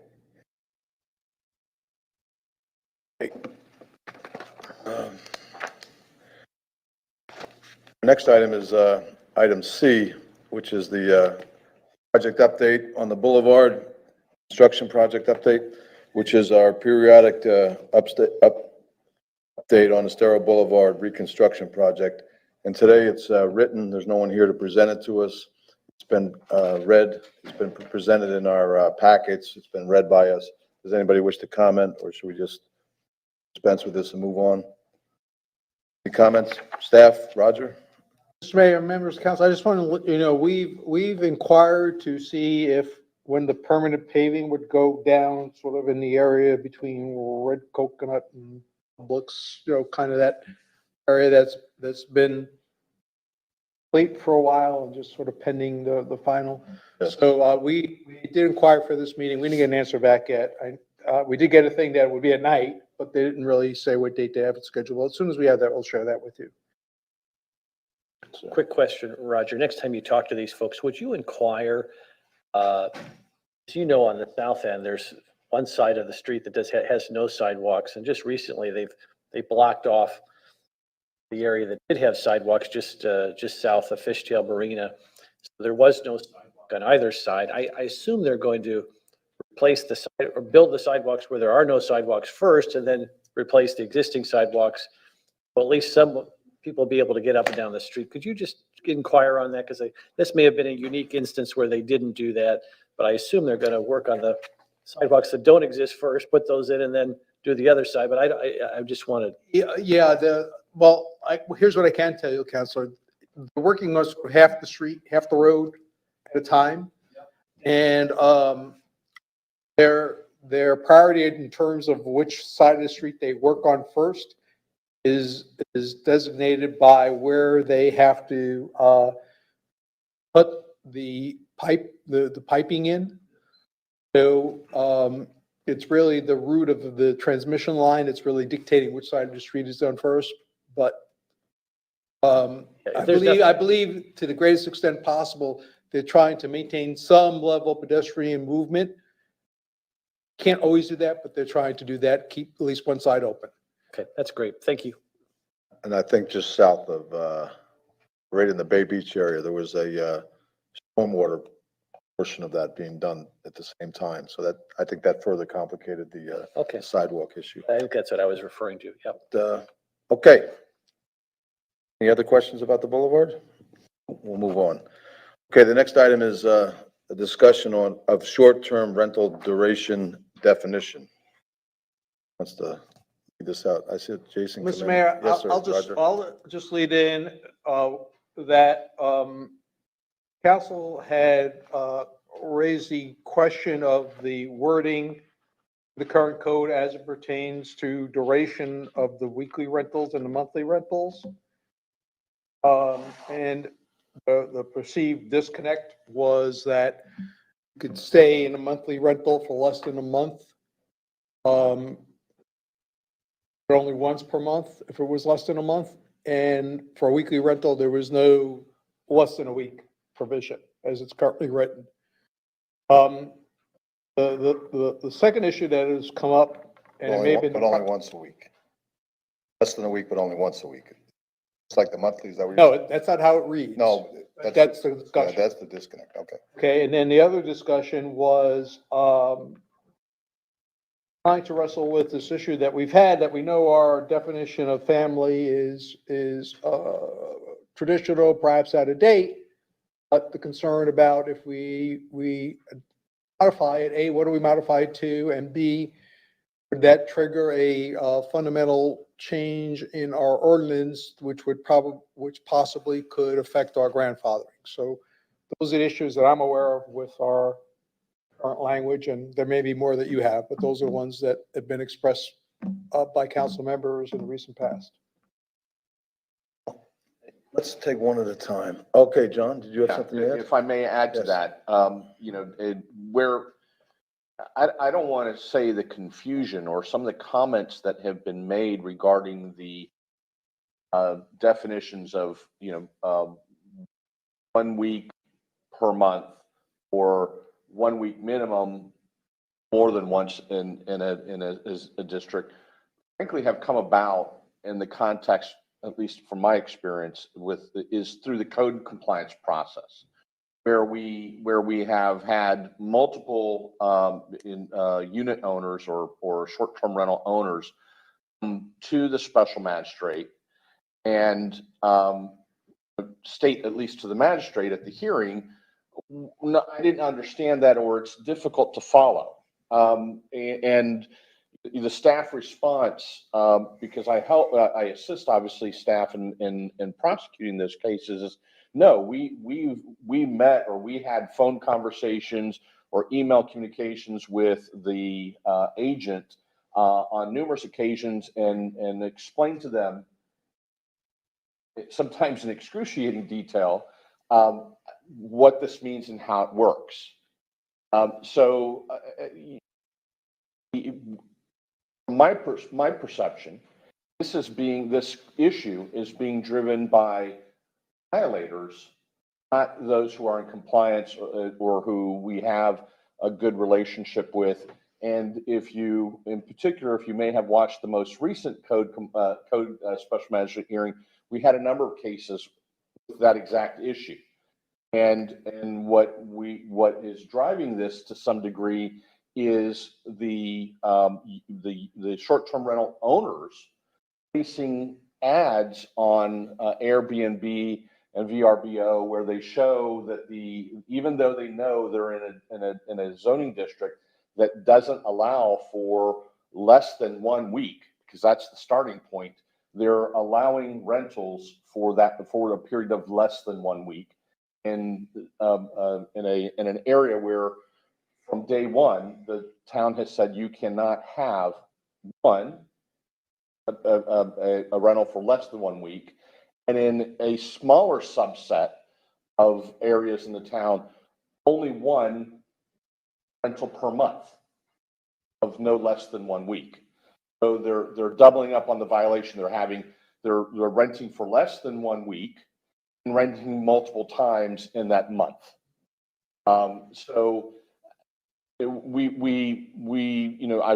I've met with staff. We've discussed it. You all have voiced your concerns and questions. And I think that there is some, it's being overblown as a concern, as an issue, because the problem, frankly, is from an enforcement and an application standpoint, is very narrow and limited to the ones who we have consistent or repeat problems with, who we've gone out of our way to explain the language in the code, but yet they continue to violate the code, and we have to bring them before the special magistrate. John, I can tell you why I think there's some misunderstanding. I seem to have some memory of the prior council before March having discussed this issue. And I have some memory, the same way Dan has some memory that I've forgotten, that we had said, hey, this is something we need to clarify. Let's not enforce this until we get it straightened out. When I mentioned that to Roger, he said that wasn't his memory exactly of it either. But I think they may have heard me make that statement, hey, let's not enforce this until we get it straightened out. I frankly don't recall that. I do Right. know that both. And I'm not finding fault here. I'm just trying to explain why there may be some disagreement about it. To me, if I have a weekly rental in my neighborhood and the people are staying less time, that's good for me. So I think we do need to straighten this out. If they want to rent for less than a week, so long as they're not renting the property again within the same week. That's the problem, is that we are. I know. Those are the cases that are coming before the special magistrate where they're renting for not only less than 1 week, but they're doubling up. So someone That I don't have a problem with enforcement on. because all we're saying from the staff's perspective, what we advise the short-term rental owners and their agents are, it has to be no less than a week. If the tenant themselves says, well, I'm only going to be there 4 days, that's up to them. And then turn around and double dip. Mm-hmm. And that's what's happening. And so that's where the enforcement action. So everybody that's been charged or received a citation had rented more than once in 1 week. Yes. Or if they were in an area that only allowed one rental per month, rented multiple times, even though it was for a complete week. That's not what's being expressed to me, so You know, Ms. Bircher certainly can come, but you know, that is my distinct recollection as the attorney assisting staff in presenting these cases, and there are many, they all fall within either one of those two situations. We're not taking action against someone who rented for a minimum of a week, but the Someone tenant left. or the renter was there for less than that, where they didn't then double up or double dip. How is staff determining who's staying there? Through multiple means. One, it shows up on the calendar on Airbnb. There, the reservations show up in that someone has week one, let's say September 1st through the 7th, or through the 3rd, and then someone else has September 4th through the 7th. And then the staff then goes out and verifies it by visual observation. They see the person changing on the occupant changing out on that particular date that matches up with the calendar. Neighbors. Well, And the neighbors. well, Take photos and provide them to staff. Can I just interject at that point? Thank you. While there may or may not be confusion by the property managers and the property owners as to what our ordinance currently says, neighbors know it very well. That's right. And they're the ones who are, in most cases, bringing this duration issue to the town, that people within a week or people within a month. And, they're fairly adamant that affects their perceived quality of life on their street. And they're the ones who are reporting it because I guess they feel that rate of frequency of turnover affects their quality of life. It's the very reason that the ordinance were put in place to begin with. And I understand that. My point is I live next door to a short-term rental, and I have no way of knowing if it's family members that are there, if it's the owners that are there, if it's someone's being rented there. I have no way of knowing who's renting that. So by just going to Airbnb, if it shows that it's blocked off, but yet there's still somebody there, I'm trying to understand how, as the staff or as the town, we can draw the line is that they're actually renting it.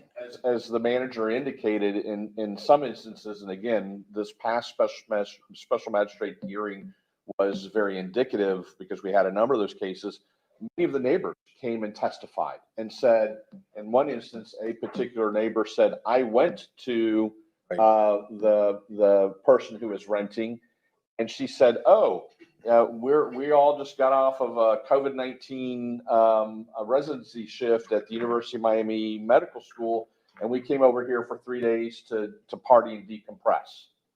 And then the next person came in and said, oh yeah, I rented and I'm here for the rest of the week. So we do have the neighbors who also come in and testify and provide us with the information to allow us to present to the special magistrate that there are rentals either more than one in a week or more than 1 week in a month, depending upon what category the property falls in. So back to what the Madam Vice Chair mentioned, if it benefits someone that they're staying there less than a week, if we go back to what we're discussing, would changing that jeopardize our grandfathered status if we were to change the verbiage from 1 week to once within a week? No, but again, it's a matter of perception. The complaints that we receive and the cases we bring forward are from in 99% of the I don't want to say 99, I would say probably at least 90 to 95% of the cases that come forward to the special magistrate are initiated by the neighbors who feel that anything less than a week is that they have a hotel operating next to them because we're changing out every day or every 2 days. And what is it? Maybe I haven't found it yet, but what is it that designates a week? Is it a Friday to Friday? Is it a Saturday to Saturday? Is it a We normally go by calendar week, like, days. Saturday? to Yeah, Sunday? they typically check in on Saturdays, but just to try to answer your question, if we think you're renting less than weekly or to multiple people in a week or to multiple people in a month, we're in contact with you.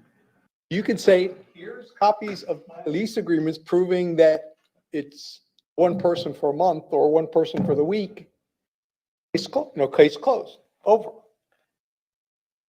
The ones who don't provide any type of evidence whatsoever to contradict what we find the propensity of all our evidence, what's on Airbnb, what the neighbors are saying, the fact that you have a car from Michigan and next week you have a car from Indiana, the next day you have a car from Indiana.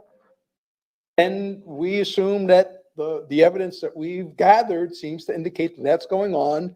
We put it in front of the magistrate. That person has the ability to appear and say, no, here's what was really happening.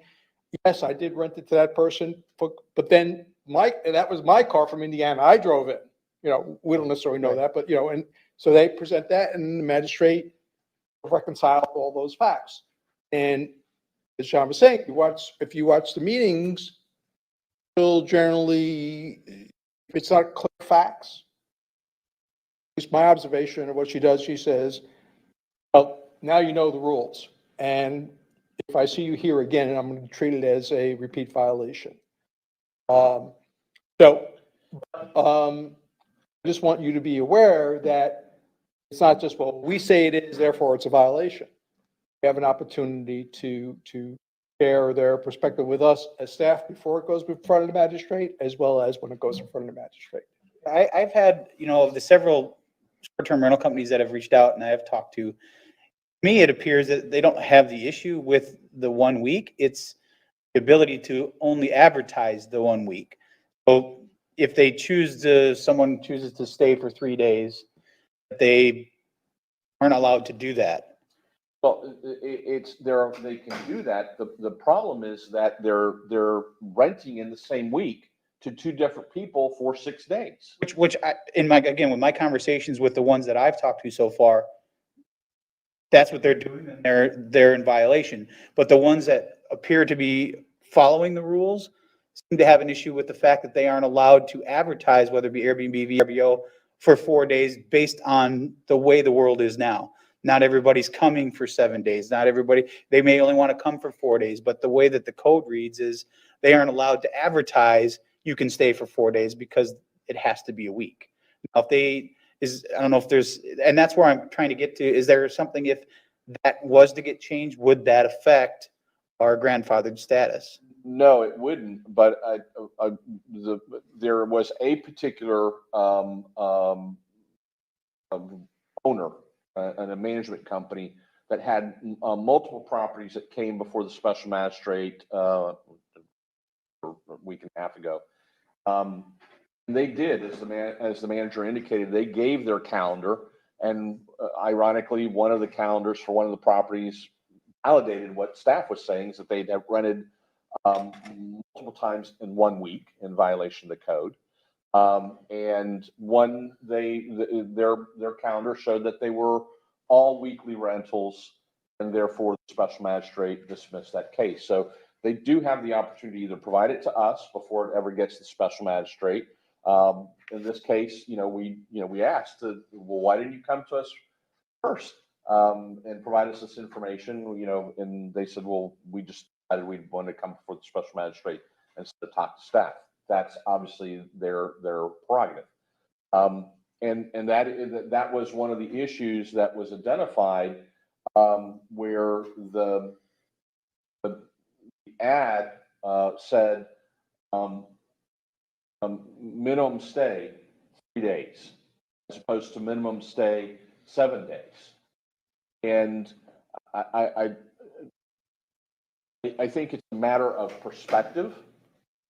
an opinion that, you know, from staff's perspective, it would be easier to, or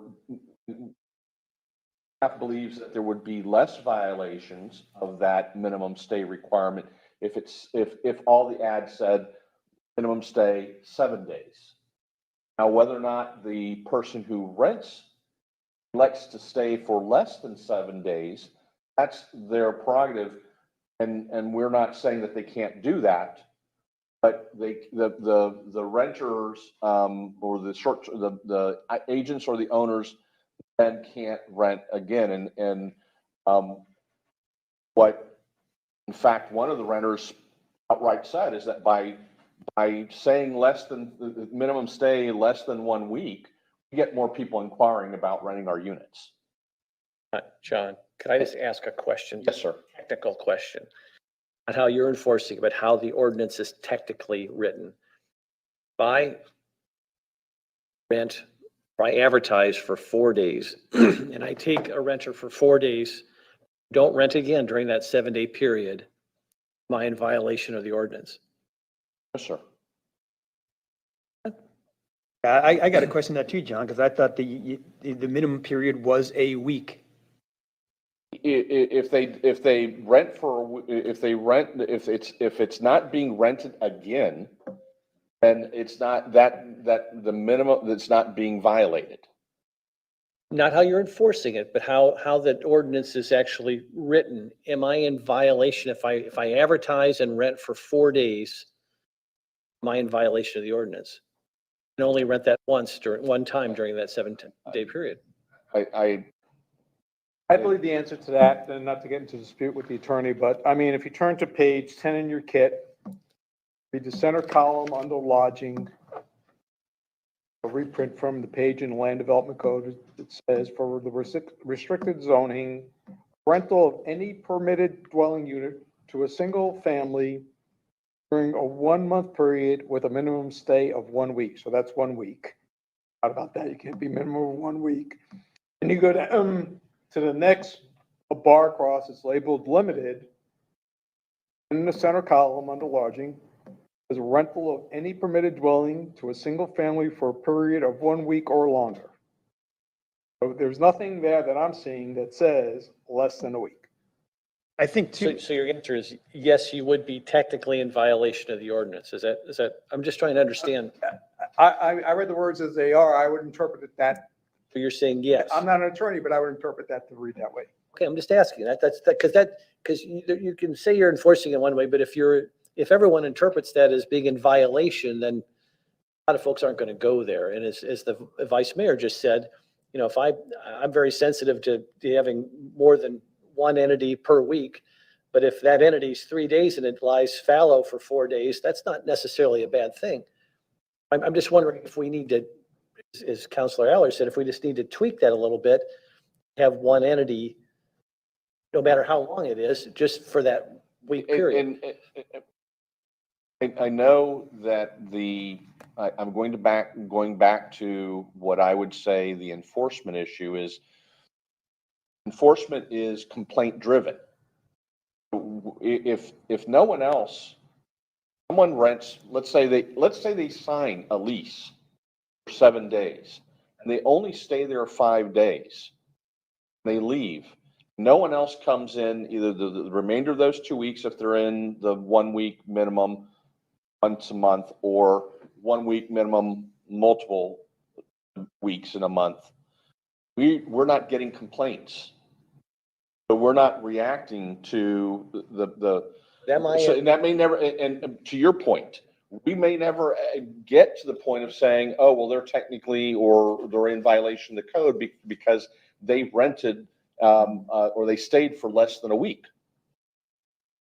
It never comes to our attention. I appreciate that, but if they advertise it for 4 days or less than 7 days, but you can only utilize it once a week, I understand it makes it a little bit more complicated on the enforcement side. But right now, if I advertise for 4 days and that's what I get, I'm technically in violation. And I don't believe, and I'm not the staff person who initiates the code enforcement. So, you know, I can't answer this. honest with you. I can't answer it with 100% certainty this is how it's done. But it's my understanding in my discussions with staff and how they interpret that unless there's multiple rentals in 1 week, it's not considered to be a violation. They're not responding to, even if it says a rental of on the ad, a rental, we're not citing people for having an Airbnb webpage that says minimum stay three days. Problem is, John, you may not be here forever and the staff may not be here forever. So because statute reads differently to some of us, I think it looks like technically you could be in violation, that you could be charged, even though we're not currently doing it. Someday, all the people who are working here could be gone and they could interpret it the way we're reading. I believe there are 4 of us right now who have said they're reading it to say technically it would be a violation, even though we're not enforcing it. So it would seem to me like it would be good to clarify it. I want to just interject here because I've been waiting for a while here, John, is that it is a week only. And, you know, if you say it's a problem of people who are essentially using these vacation rentals as hotels by doing shorter than a week-long stay, which, like the mayor said, originated all these ordinances. If you're saying it's okay to rent only once a week for a shorter period of time, you're also essentially saying it's okay to speed sometimes, not other times. Or it's okay to speed if you're not getting caught. If the rule is 7 days, it also speaks to intent. I agree with what John said. If you in good faith rent for a week and the people who are come stay for 4 days and leave, you're not going to go chase them and drag them back to your rental. But the intent is to rent for less than that time. And part of the reason why the week-long rental was put in, the minimum stay of a week, and the intent is these are in residential neighborhoods. It was a compromise to allow people to take these vacation rentals, but not be fast turnaround hotels. It's not a faster turnaround. You don't have any more turnaround when someone stays 4 days versus 7 days. You do, but then you have the vacant time. So what I'm saying is like speeding some of the time and not all the time. It's still speeding. That's not a good correlation. It's actually a benefit to me that the neighbor in the short-term rental is there fewer days. So I think the point made though is the people who come and rent for a couple of days, like a weekend from Miami, are different than people who come and stay for a week. People come for a couple of days. Is more like a hotel. Hotels, of course, are different because they are staffed and they're regulated a lot more. And if people are staying for 2 days, they're staying for 2 days at a hotel or 2 days at a vacation rental. It's different than coming and staying for a week. I think that the issue that people are having is not necessarily who's coming, who's not coming, or how long they're staying. It's fear of being violated for advertising less than the week. You're saying I don't think anybody's arguing the fact, if you're renting more than once in a week, that you are in violation and you should be punished for that. I don't think anybody's arguing that. I think what they're arguing is that they don't want to be in violation if they choose to only rent it for 3 days or 4 days of the week that they're allowed to rent it. That, to me, it's in the discussions I've had with people, that is the argument that they're making, that they don't want to have to be brought before the magistrate if they choose to rent 4 days, 5 days, 6 days versus the 7 days. But even though that is against the code. Who do that? Well, right now, during COVID, not everybody's coming for a week. I'm going on vacation. I'm only going for a couple of days. I'm not going for an entire week. If I'm running a business, I'll take a little bit of money over no money. And I think that's the point that they're trying to make to the council and to staff. And I keep going back to, if that is the will of the council or the will of the community or the will of everybody that has to make the decision, will that jeopardize our grandfathered status? We have the discussion or it gets changed. Well, in my view, I don't want to change it at all because I think this is in place for a reason. And I think that, if someone really wants to rent for half a week, they can charge half the amount and then people leave, they leave. But if you're advertising for 3 days and the law says it's a week, then your intent is to break the law.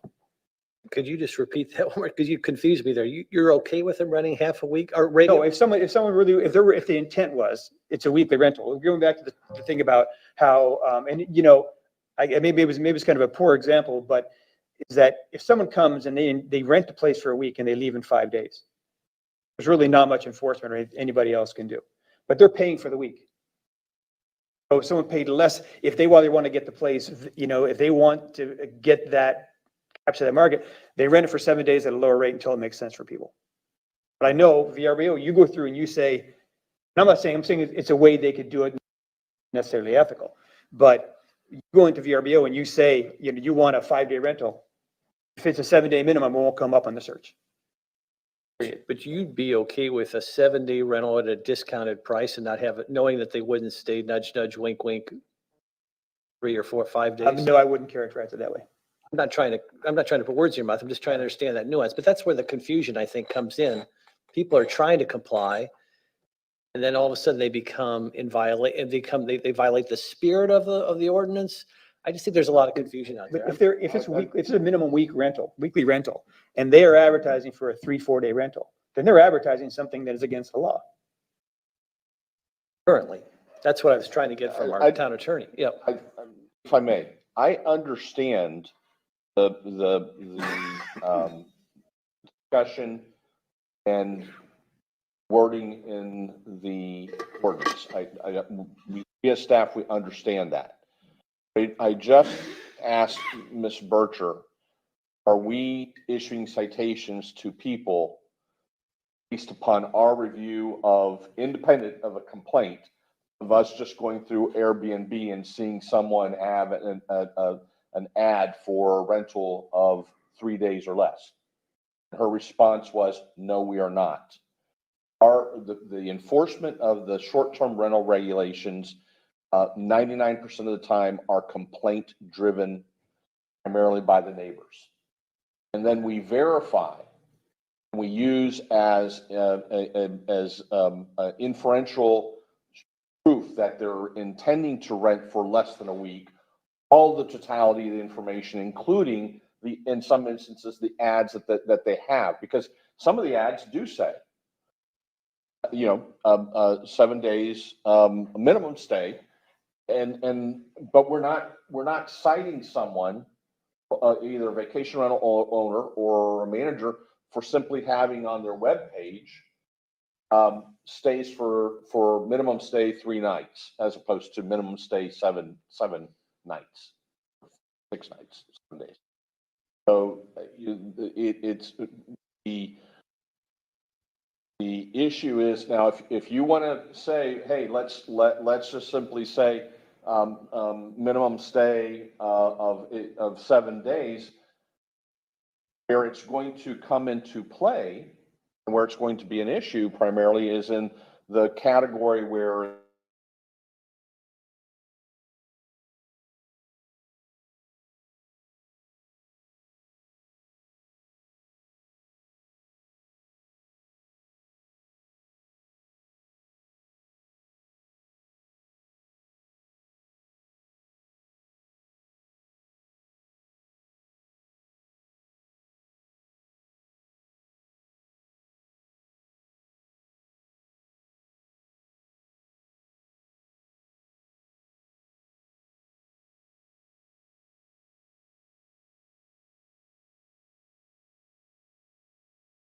it's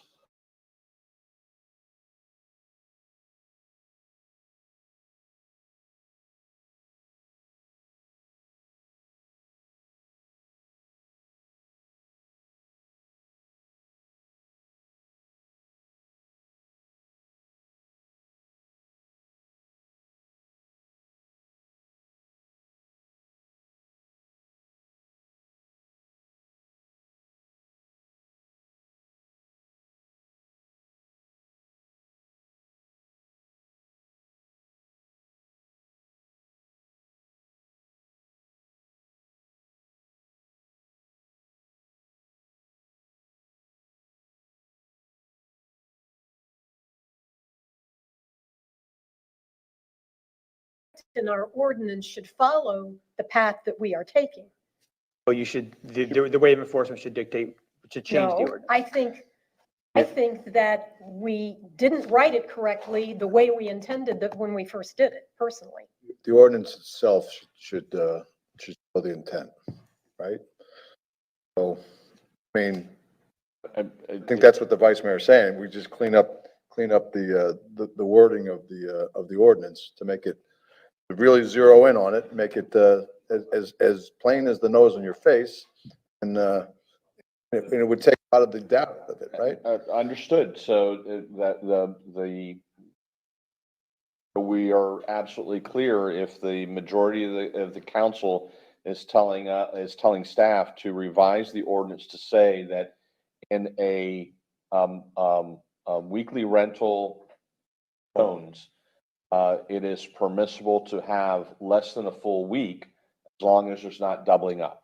Correct. That's it. That's it. That's it. Correct. That's it. And you That's wouldn't even have exactly. to change anything that's in there. You could just add it as a clarification for the town of Fort Myers Beach.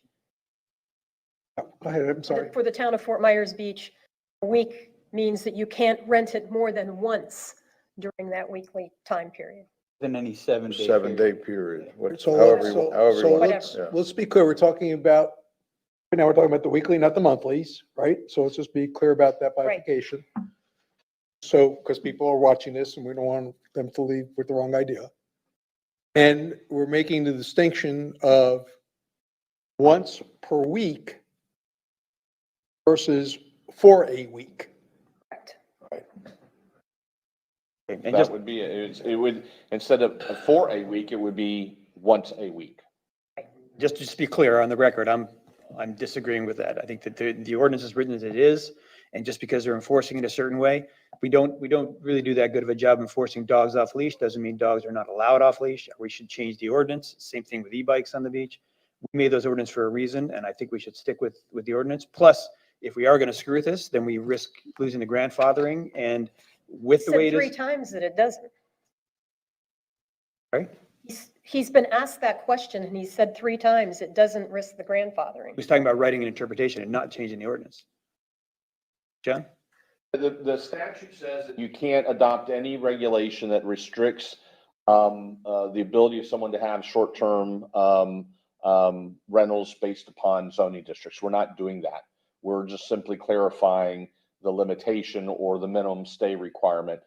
I do not believe that would jeopardize the grandfathering of this ordinance as it's just clarifying that it's once, one rental once a week. I also think, just to follow on, I thought if I may, just since the direction, at least that some of you seem to be going is more liberal versus the more conservative, I would think that would, in terms of someone saying that we're fundamentally changing the ordinance, would help. Correct. We're being less restrictive. I don't think, well, Yes and no. that's in the eyes of the beholder as Yes and well. no. It's just, again, No. I view it as How you look at a it. clarification. That's how I would characterize it. I don't think there's any way you can describe it as being anything than more liberal and less restrictive, because the ordinance says one thing, you're saying we're gonna give them options they didn't have before. The other thing too is You that have to go back to excuse me, Bill, what the vice mayor said earlier. I mean, if you're the person next door to that rental and you've got some unruly people there and they end up staying 2 days instead of 7 days, you got a good deal. I mean, you got a good deal there, you know? I watched the magistrate hearing, and I watched one instance where someone did rent a property for 2 days, and it was a 2-day, 48-hour party. It was 2 days. It was someone for a celebration that came down. This is in the last magistrate hearing. God, it only lasted 2 days. Um, But I will tell you that, go ahead. Vice I was Mayor. just going to say, and while we're at it, the definition of family has always been horrible, and we need to fix that at the same time.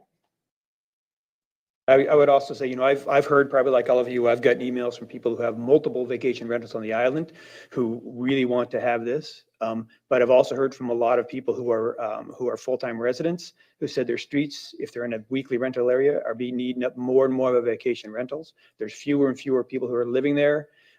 This makes things like neighborhood watch programs and other things that help with criminal activity that we just discussed earlier. It makes it more difficult for them, makes the population more transient, and has more need for policing and other services. So, I used to get on my knees every night and thank God that I was not on the council when this short-term rental was first brought up and discussed, because it went on and on and on. And I give them a lot of credit, those council members that were here at the time that saw that through, because it was difficult. And here it is, it's raising its ugly head again. And I think it's just, like you say, Bill, the island is evolving. There are changes happening all the time. So what that illustrates to us is that these ordinances, not just this one, but all of them, from time to time have to be looked at, updated, and brought into the present. I think that's probably what we're going through right now. So, I think, part of the question there, Mayor, is it going the way we want it to go? The way Well, the community wants it to go? well, that's the thing. And, and a lot of times that can be regulated by us and sometimes it can't.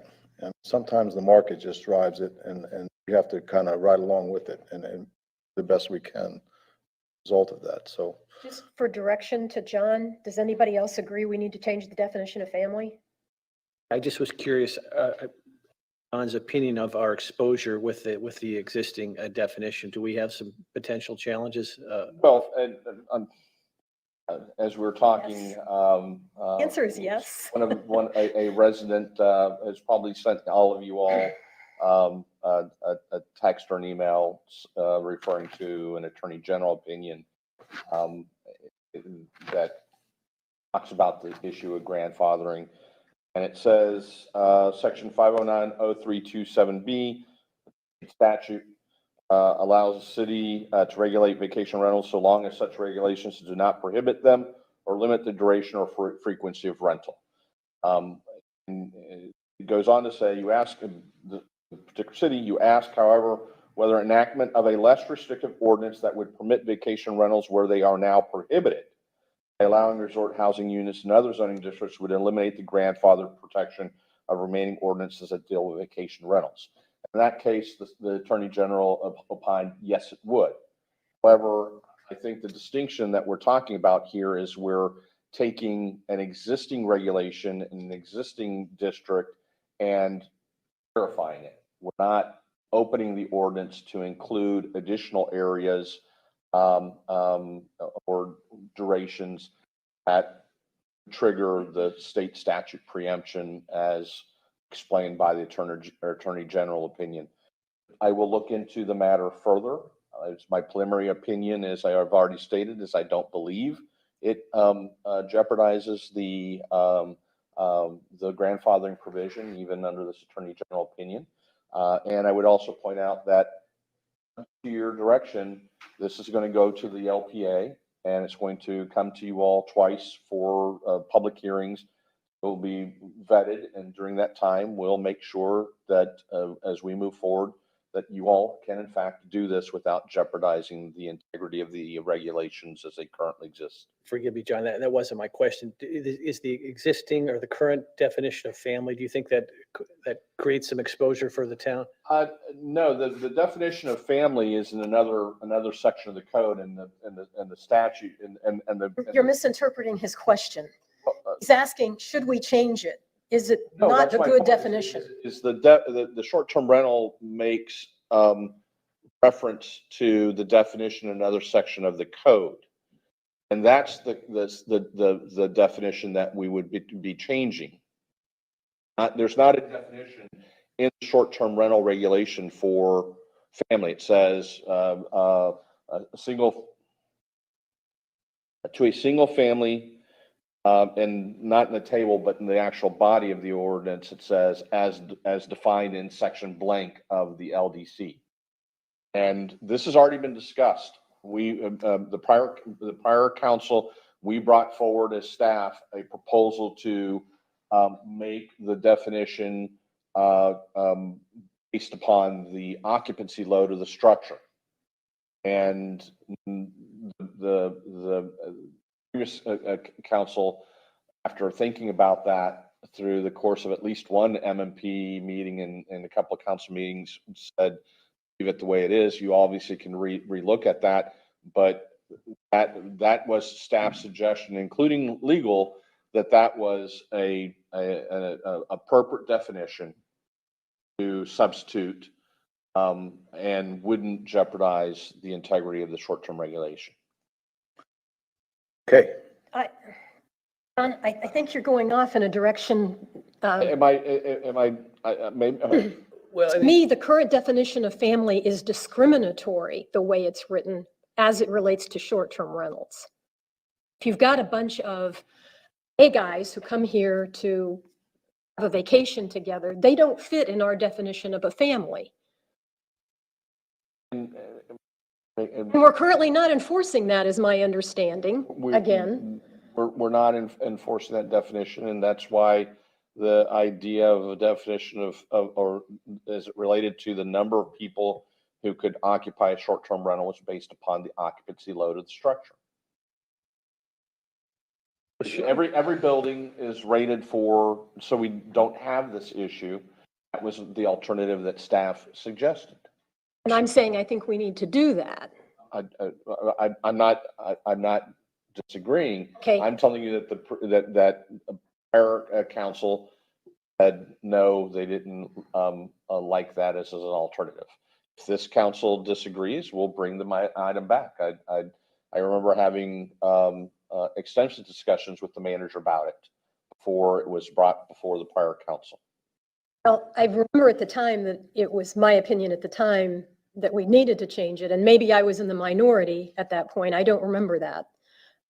But I'm voicing it now to this council that I think we need to change it. And I'd like to hear, it seems that we often go out unclear as to the guidance because attorney is, or the manager is not understanding that a majority of us want to do X, Y, Right, Z. that's the point I was about to make, Madam Vice Mayor. If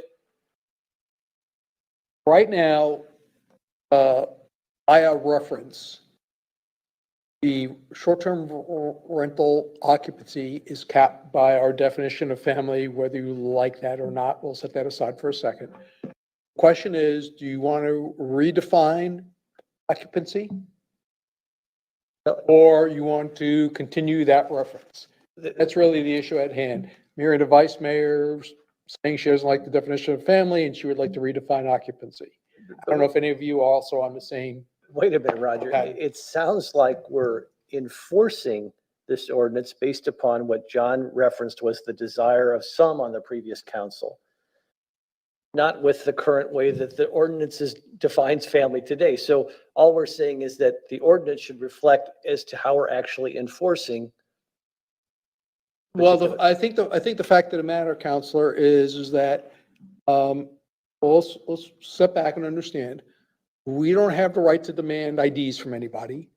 We don't have the right to administer DNA tests to But shouldn't verify who's the related ordinance to whom. reflect that reality, though, I guess is So all I'm that's trying that to say. whole reality that we really can't tell and we can't enforce whether Should the five ord- people per should unit the are ordinance family therefore then members under our reflect that definition or reality? not. Right.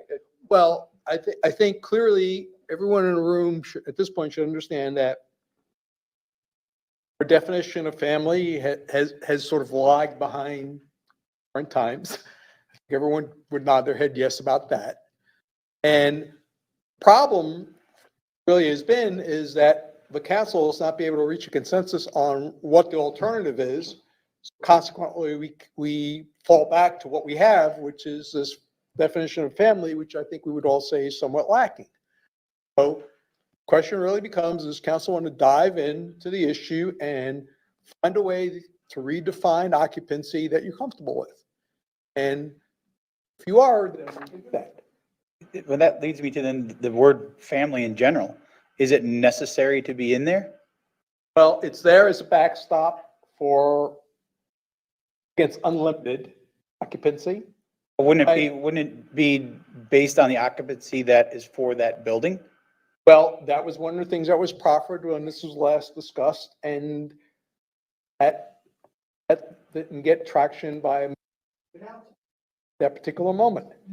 I mean, obviously, if it's 1,000 people, we know they're all not probably family members, but, as you get down to 7, it's hard to tell if they are family members under our definition. So the occupancy that was discussed at the time, just for those who may not be aware, was 2 approaches. One is with the fire department determine it. And the other alternative was to say X number of people per bedroom and perhaps others sleep on the couch or whatever. And that was the 2 thoughts that were debated without either one reaching a majority consensus. So we could resurrect that debate, if that's council's desire, or we can continue the way we are. It sounds as if, in fairness to the town, you're not enforcing the family provision anyways, right? So should the ordinance, shouldn't we, I want to say that it's extremely hard for us to do that, and as a no, rule, we don't. I'm not blaming you. I'm just saying the reality is you're not enforcing the family deficit. So why shouldn't we have an ordinance that reflects the reality of today? That's all I'm. Okay, I say let's change it. I'm Jim's saying comfortable let's change it. Do we have a third that says let's change it? I'm Thank you. We don't have to debate it to death today. We got to wait and see what he brings us. I mean, I'm sure that's not an easy task, John, but at least we ought to take a crack at it. But the occupancy is worthy of I consideration. agree with the mayor I on mean, that, yeah. If the neighbors are really watching, which they do, believe me, they do, and they'll know. I mean, they'll know who arrives when. They'll know how many people go in the house originally when they all pile out. They'll know when another car drives up later on the day that those aren't the original people. And then they'll know at nighttime when they all go to bed, they'll know who's going in there too.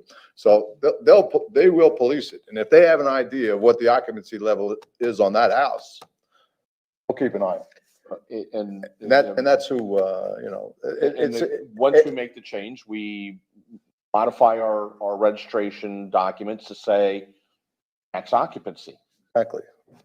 And then we now, when we get a complaint, we are able to pull up the record, see how many people are permitted to be or authorized, what the limit is. And I think for us to try to define what a family is just. Well, and it's crazy. Yeah. the way that it theoretically is supposed to work, is that the unit owner or the management company is supposed to collect bed tax, and that should dictate, how many people are allowed in the, what's it permitted for from a tax and regulatory standpoint at DPBR. And we can Look with that. I think too, to the mayor's point about the neighbors, Roger, there's been a number of folks who've queried the council about the 800 number that you call if there's a problem at a particular rental property that's going to an entity that either calls you back the next day or sends an email. There's not a human that, this is what I'm hearing. I'm just wondering if you could comment briefly on I love the concept. I love being able to have a number I call where I could reach the owner or the manager and get resolution if there's a disturbance there. There's been people that have said that that's not happening. Do you want to comment on that? Yes, so we have a company that we utilize to help us deal with short-term rental enforcement as part of their scope of activities. They provide a 800 number which basically covers when the town is closed and officers are closed. There was one of the cases that was presented at the magistrates, one of the presidents, and I think they followed up with an email, expressed that they call that number and the person they talked to was not overly helpful and attentive to their issue. And we've shared that comment with the company. We told them that we reiterated to them what our expectations are. Okay, that when they receive that call, their action is to notify the property manager or notify the police. That's their two actions In real time. in real time. Perfect. Not to, we'll deal with this tomorrow. Now, I'm not saying this as a defense. I'm just saying that they use multiple people to cover that phone. I'm sure that person covers multiple jurisdiction and perhaps a person, got two jurisdictions confused because they've had different operating instructions for each jurisdiction they represent. That's all part of our conversation with them in terms of what our expectations are in terms of what we're paying for that service. Thank you. That's very helpful. Okay. I think you have your direction, Sir, attorney. thank you. Well, thank you.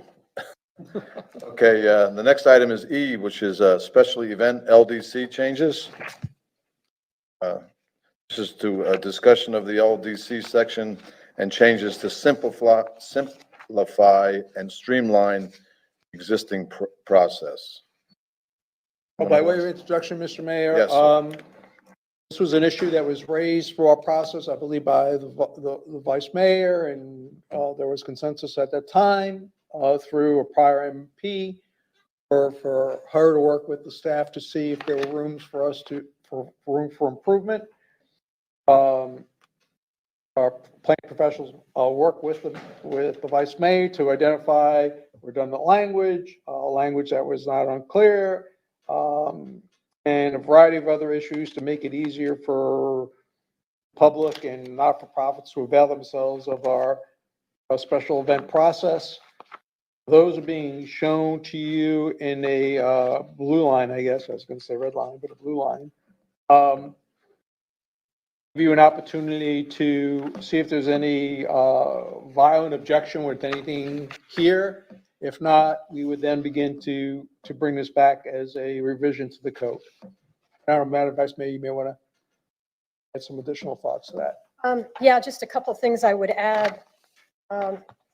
This came to me with the prior council based on complaints from different organizations in the town who were trying to do special events, who had been cited, other people who felt that it was confusing, et cetera, et cetera.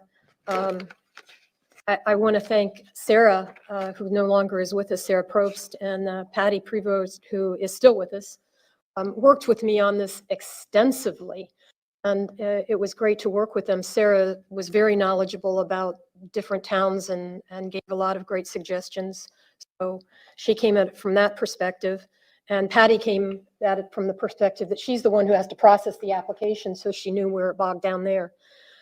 When we dove into this, we found that, like our emergency statutes, we had 3 or 4 different definitions of special events, including a section called special events on the beach, which had nothing to do with our special events statute. Unfortunately, when you look at this, it's a little confusing when you first look at it, because we don't start out with the section that we're actually defining what a special event is. The reason for that is I put them in chronological order. I put in the stuff that everything we're taking out and modifying and consolidating back into the same section. So you see, we start out with location of construction on beaches. That's because this section had something about temporary uses in it. And again, that's another problem our code had.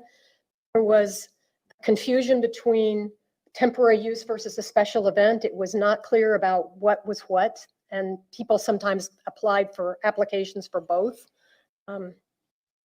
So just so that you understand, this is in chronological order based on number in the statute, and you don't actually get to where we redefine special events until much later on, packet page 44, it looks like. We drew a great deal of the language for defining special events from the city of Sanibel, but we also pulled in, I think we looked at almost a dozen different jurisdictions and pulled ideas from all of them. So there's a lot in here. I hope that I can answer questions if anybody has them, since Sarah's no longer with the town to. If I may add, Sarah, as well as obviously the vice mayor, forwarded the document to me, and there's nothing in there in the regulations. There's nothing legal significance.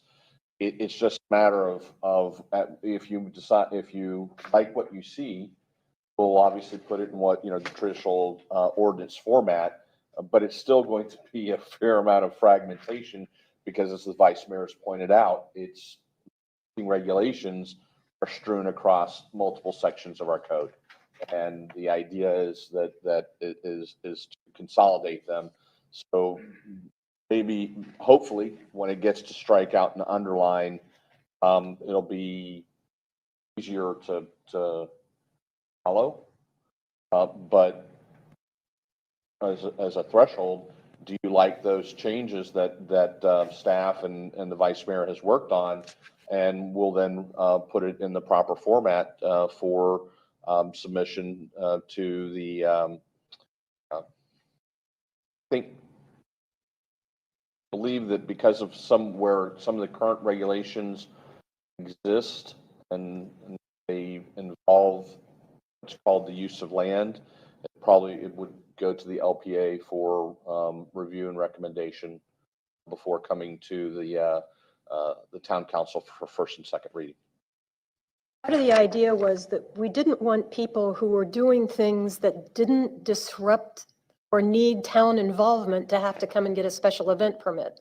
So in other words, if you're having a book sale on the library property and they have adequate parking to deal with it and it doesn't cause a traffic jam or anything else that requires town intervention, it's clear that they don't have to get a special event permit.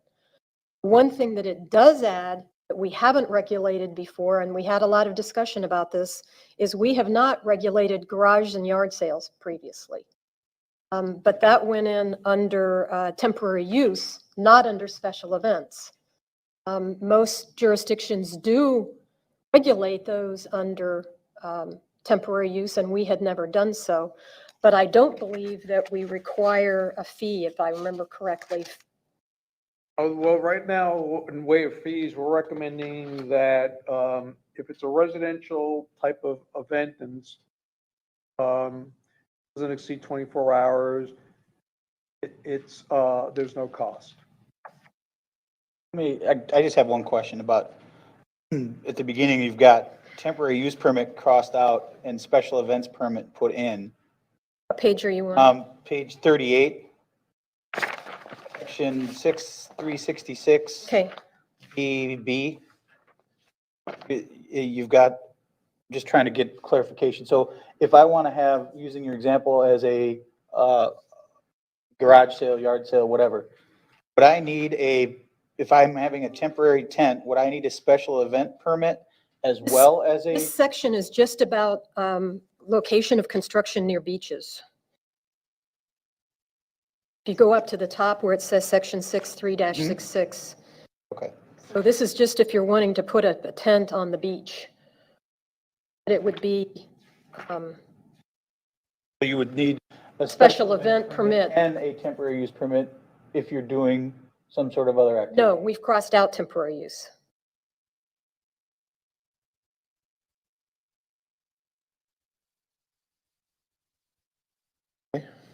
So just for a couple quick clarification questions. First of all, thanks for taking on this thankless job. That's a lot of work. Second of all, so somebody mentioned garage sale won't require a fee, but do you have to get permission then from the town or notify the town before you have a yard sale? Is that correct? You would have to get a temporary use permit. It's on page 40, bottom half of the page. A temporary use permit must be obtained for the following uses. And then garage or yard sales is number 4. I've been involved in a lot of garage sales over the years and trying to find ad space. And of course, now all the social media sites. Now I've got to contact the town of Fort Myers Beach and get their permission before I have a yard sale. You don't have to get their permission. You just have to notify them, that I don't think we would turn down anybody unless they're doing more than 2 per year. There's no fee. Why would one have to get the town's permission? Well, I can tell you, A, it's regulated in almost every other jurisdiction we looked at as a temporary use. B, the reason that has happened is that some people follow what they're doing garage sales, but they literally are selling things out of their garage on a weekly basis. They've set up a business in their garage. This is to And help prevent that? This is to help prevent that. On the Again, I don't have strong feelings about it one way or the other. And if everybody wants to say, hey, we haven't really had a problem, we'll leave it out. We put it in because almost every other jurisdiction does it this way. They regulate it as a temporary use. And the way that we were trying to make it less burdensome was to say, look, we're not going to charge you any fee for this. Basically, you just download a form, fill it out, and mail it back, drop it off, or email it back to us, and you're done. And again, if nothing else, no other reason, if we're going to say you could have a certain number every certain duration, we have to have a way to count that. Right. So, we thought by making it free, other than filling out a simple form that I'm doing this at my property at this address from this hours to this hours on this date, pretty simple and shouldn't be a detriment to people, easily complying. See, I see birthdays on there too. So if I'm having a birthday party, are there certain qualifiers before I have to call the town and get permission? Only one per year. Very good. Pretty good, yeah, that's really. Where do you see birthdays? On the That's just fi- an in the example fee of schedule? a personal event on the fee schedule. Yeah. That's not part of the basically statute. free. We're trying to clarify for you things that are not, that we really aren't interested in. I appreciate that, but when you have that next to the, or almost next to the yard sale, then it leads me to believe that, oh, I must have to call and get permission because I do for a yard sale. When we talk about birthdays, it's also right next to the word weddings.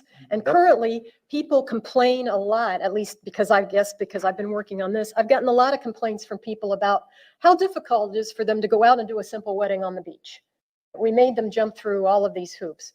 Whereas if you have a huge birthday party and you invite 24 people to your house and they all park along the street, then maybe you do need a special event permit. That If your threshold, wife brings you a cake home, we're not going to make you, that threshold is defined where? I'm not trying to it would be difficult. under the special event definition. If you have more than how many people, then you have to call the town. It's not defined by number of people. It's an activity within the boundaries of the town of Fort Myers Beach that which would inhibit the usual flow of pedestrian or vehicular travel or occupies a public area. It goes on and has So some if my definitions. birthday didn't do that, I wouldn't have to. You wouldn't have to. Right. And then on the fees, Roger, do those reflect the actual cost to the town in terms of additional burden? Or are those more arbitrary in nature? In other words, we're not trying to raise revenue, I hope, through these fees. I hope they reflect the additional burden placed upon staff. Actually, I can tell you, we put pressure on Roger that they not reflect the actual cost of the town, that we wanted to be generous and say, there's a lot of things we're not going to charge you for. So we actually put pressure on Roger to allow us to have a lot of free categories and to give a reduction for nonprofits. The emphasis that I read from the vice mayor's initiative was that it's more advantageous that people come in and notify us what they're doing, whether it's free or for a fee. We know what's going on and that we can provide them the guidance. And it is to say, you didn't do something and we're going to come after you. So we thought by keeping fees to an absolute minimum, we're encouraging people to share their plans with us so that we can provide them with guidance. You know, garage sale thing, I'm still stuck on that. I have an issue with a homeowner having to call and work with the town to get permission. And if the majority of council Yeah. wants to take it out, it's fine I with just- me. And it's more because, I mean, if we're being honest, the permit process is not exactly easy. Nothing seems to be able to be done electronically. You can't just, I mean, if you want to change an address on a water, changing service of a water, it requires you to come down to town hall to write 3 numbers and a new street name on it. It can't be done digitally. It's a huge waste of their time. It's a huge waste of town resource time. So this is just adding to that. Now, if I want to have a garage sale, I have to come down to town hall to fill out a form. Dan, I said to you, I'm just trying to I make my put point it of some in of the stuff because that. most other jurisdictions had it. It's me, if 3 of you want to take it out, it's fine with me.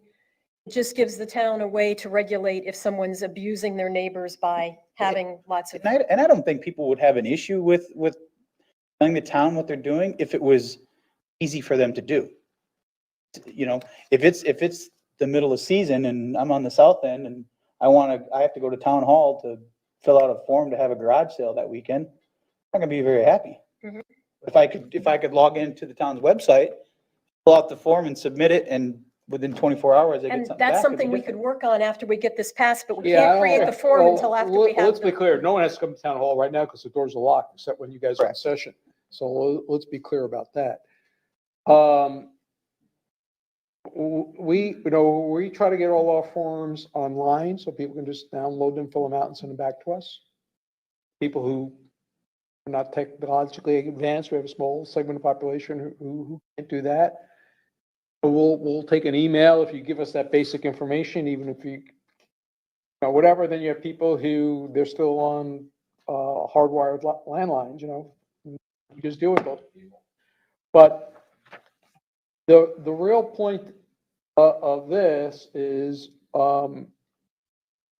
not the person who has cleans, I don't know, I guess April is when you do spring cleaning. Once a year does a garage sale in April.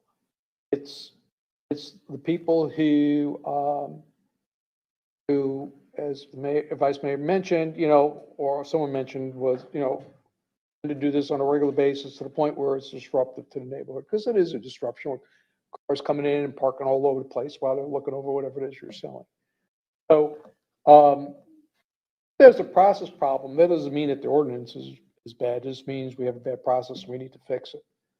So my suggestion is not to, if you think it's something that town should be aware of and there should be some limit, then it should be in the ordinance. A process problem, we'll fix the process problem. Okay. We'll move this along then, right? With all the changes that are made and have it come back to us in another form and take another crack at it. I like the fact that it's going to go through the LPA as well. There you go. Is that my understanding? There you go. And, John, just, could you let me know when that is? Because since I'm the only one left who did. Jason, and not criticizing, Jason has no idea because he wasn't at any of the meetings. So if there are questions, I'd be happy to be there. He was briefed by Sarah, but he didn't work with her on it, but he. Oh, yeah. I mean, the discussions we had, Yeah, thank you, Madam Vice Mayor. This is a daunting task. It's a lot of work. it was, Thanks was- for staff was super to work with. I've got to say that. okay. The next item is F, ODC Section 34-639, permitting survey requirements. Proceed with text amendments to LDC Section 34-639 regarding permitting survey requirements, or wait for review of the entire code. Please, Good morning. I'll just give you a summary of what this is trying to accomplish. The code, identification, please. sorry, Jason Green, redevelopment, sorry about that. The code already has a section where it requires surveys at certain times. There's some flexibility and specific requirements in that. What we were trying to do is, one, clarify and clean that up based on the processes that we have in place today, but also to add a couple areas that'll make, we hope, will make life easier. So the ultimate goal is to try to undo some of the bottlenecks at the end of projects that cause some of the most stress, but also to have, let's say at the end of the project, again, as-built confirmation of some of your regulations like stormwater. Instead of having inspector from the town go out there, essentially it adds an as-built inspection, as-built survey from the engineer, from the surveyor. The engineer that designed it confirms, and they send us a letter saying it was built to their. Essentially, it takes a page out of what all engineers across Florida deal with on every other project except for single family. Here in Fort Myers Beach, obviously, we have a single family stormwater requirement. So it just takes a page out of that book and duplicates that process. So anybody designing these sites didn't have any difference in the process that they normally. So we're trying to do that just to make it easier, make it quicker, and frankly, shift the liability, because not regular planners or maybe somebody on the building staff might not necessarily have experience in stormwater and not be able to verify that that stormwater was designed and built the design standards. Other than that, it's cleaning up and adding some things and some clarifications on the square footages and that section. Hey, let me just say very simply. If you're a property owner, you hire an engineer to design your project and you build it, your contractor builds it, and your engineer comes back and says that it was built in accordance with the plan, why do we have to do that? That's what this will allow. Too often, we're the interface between the builder and the engineer, and we're trying to Right. remove ourselves from that process and make the parties that have been the ones designing and building it verify that it was built to. We Right. approve the plan, we Rightfully go and build it so. and confirm. Rightfully so. Questions, Jason? I don't have a question. I would say let's go forward with it and not wait for the review of the entire code as is posed. This is intended to move forward and not wait. If something needs to be adjusted as we implement this, as I've told several builders and engineers, we can, through the other code, we can adjust it, but we want to get this in place so we hopefully make life easier at the back end of the. Okay. I think the consensus is to move forward, right?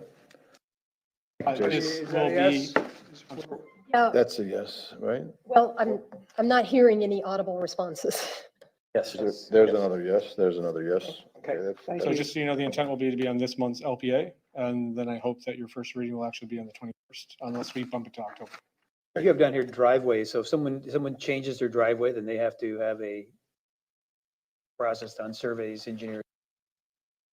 As built, yeah, so essentially, if you're modifying town right-of-way, then it's standard to have that be included with that, and the surveyor has to go out there anyway, so if they're doing a new driveway with a new pool, for example, a new stormwater, they would.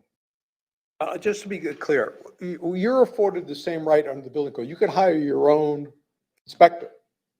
Hire a certified inspector and have them do your building inspections on your project. All we're doing is basically saying, as it pertains to stormwater, you could do the same thing. You use your engineer. But it's not, if you're just replacing surface or something on a driveway, it's not required for that. Paving or putting pavers down or re-asphalting, that's not. Okay, thank you. Thank you. Next item is G, professional service agreement renewals. An RFQ-19-17-AD, ongoing miscellaneous professional services. Roger? Mr. Mayor, members of council, we maintain a pool of professional companies to assist the town in getting minor projects done throughout the course of the year. So it's sort of two phases. One phase is we have certain companies that were approved last year by the council and continue as an extension of their contract, and that's this group that's before you today. Then we have a second group, then we reopen it to other firms, because we have some firms that drop off throughout the process or are not necessarily interested in continuing to work with us. And we have invite other firms to be part of this pool of firms to be available to us for minor projects throughout the year. So this is to let you know of the existing firms. There's a list provided, and to let you know that we have received proposals from 28 additional firms.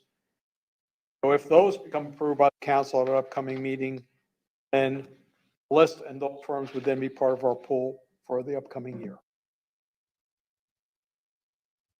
I guess my comment would be, I'd be fine with this type of thing going straight to a council meeting. I don't know why it needs to be on an MMP.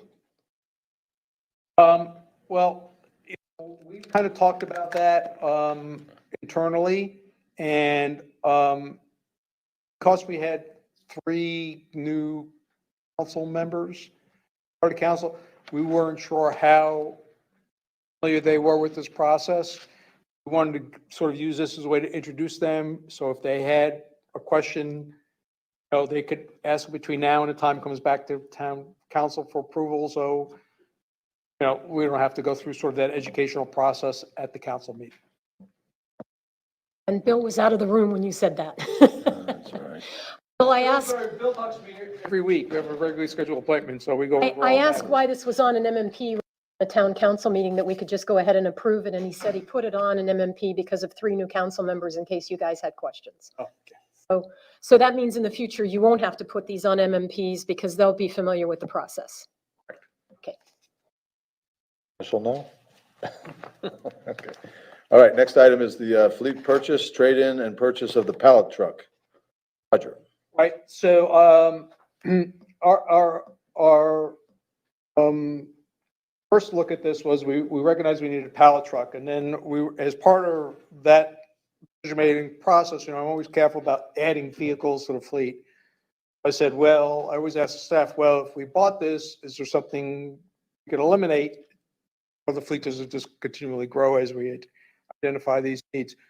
So the public works staff came back and said, we have this existing truck that's was a great idea back in 2014 when we bought it, but not so much today. So I said, let's see if we can arrange to trade that in and get this truck and try to keep our fleet lean and trim, our total fleet, and take advantage of getting rid of a truck that we don't use very often and is causing us not quite filling all the goals we had hoped for it. So by trading in a truck, we're getting about $20,000 plus. to reduce the cost of the equipment that we actually do need. You've got the same rule at home. You buy a new pair of shoes, you gotta throw the whole pair out, you know? It's a good Oh, yeah. process. Is anyone paying you 20 grand for your old shoes? Well, we're not quite a Melda Marcos, but, you know. Okay, any questions about the fleet? I'm in favor of it. Yeah. Everybody's fine, okay. Next item is communication plan fiscal year 2021. Okay, so, I assume Jenny will be walking in a moment. What I tasked, our Jenny Dexter to do is sit down with every department director and develop a plan in terms of what their needs were in terms of public information and social media. Identify what the item was and the frequency of that item, whether it needed to be daily, weekly, monthly, annually. To, in essence, have her develop an agreement. If Jenny was a private contract, it would be a contract, but basically a conceptual agreement as to what products she would be producing for each department, so that A, she could meet their expectations.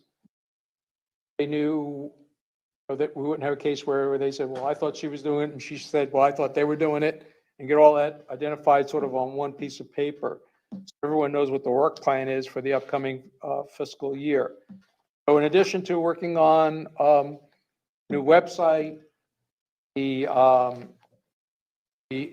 ongoing Text My Gov things that we've done.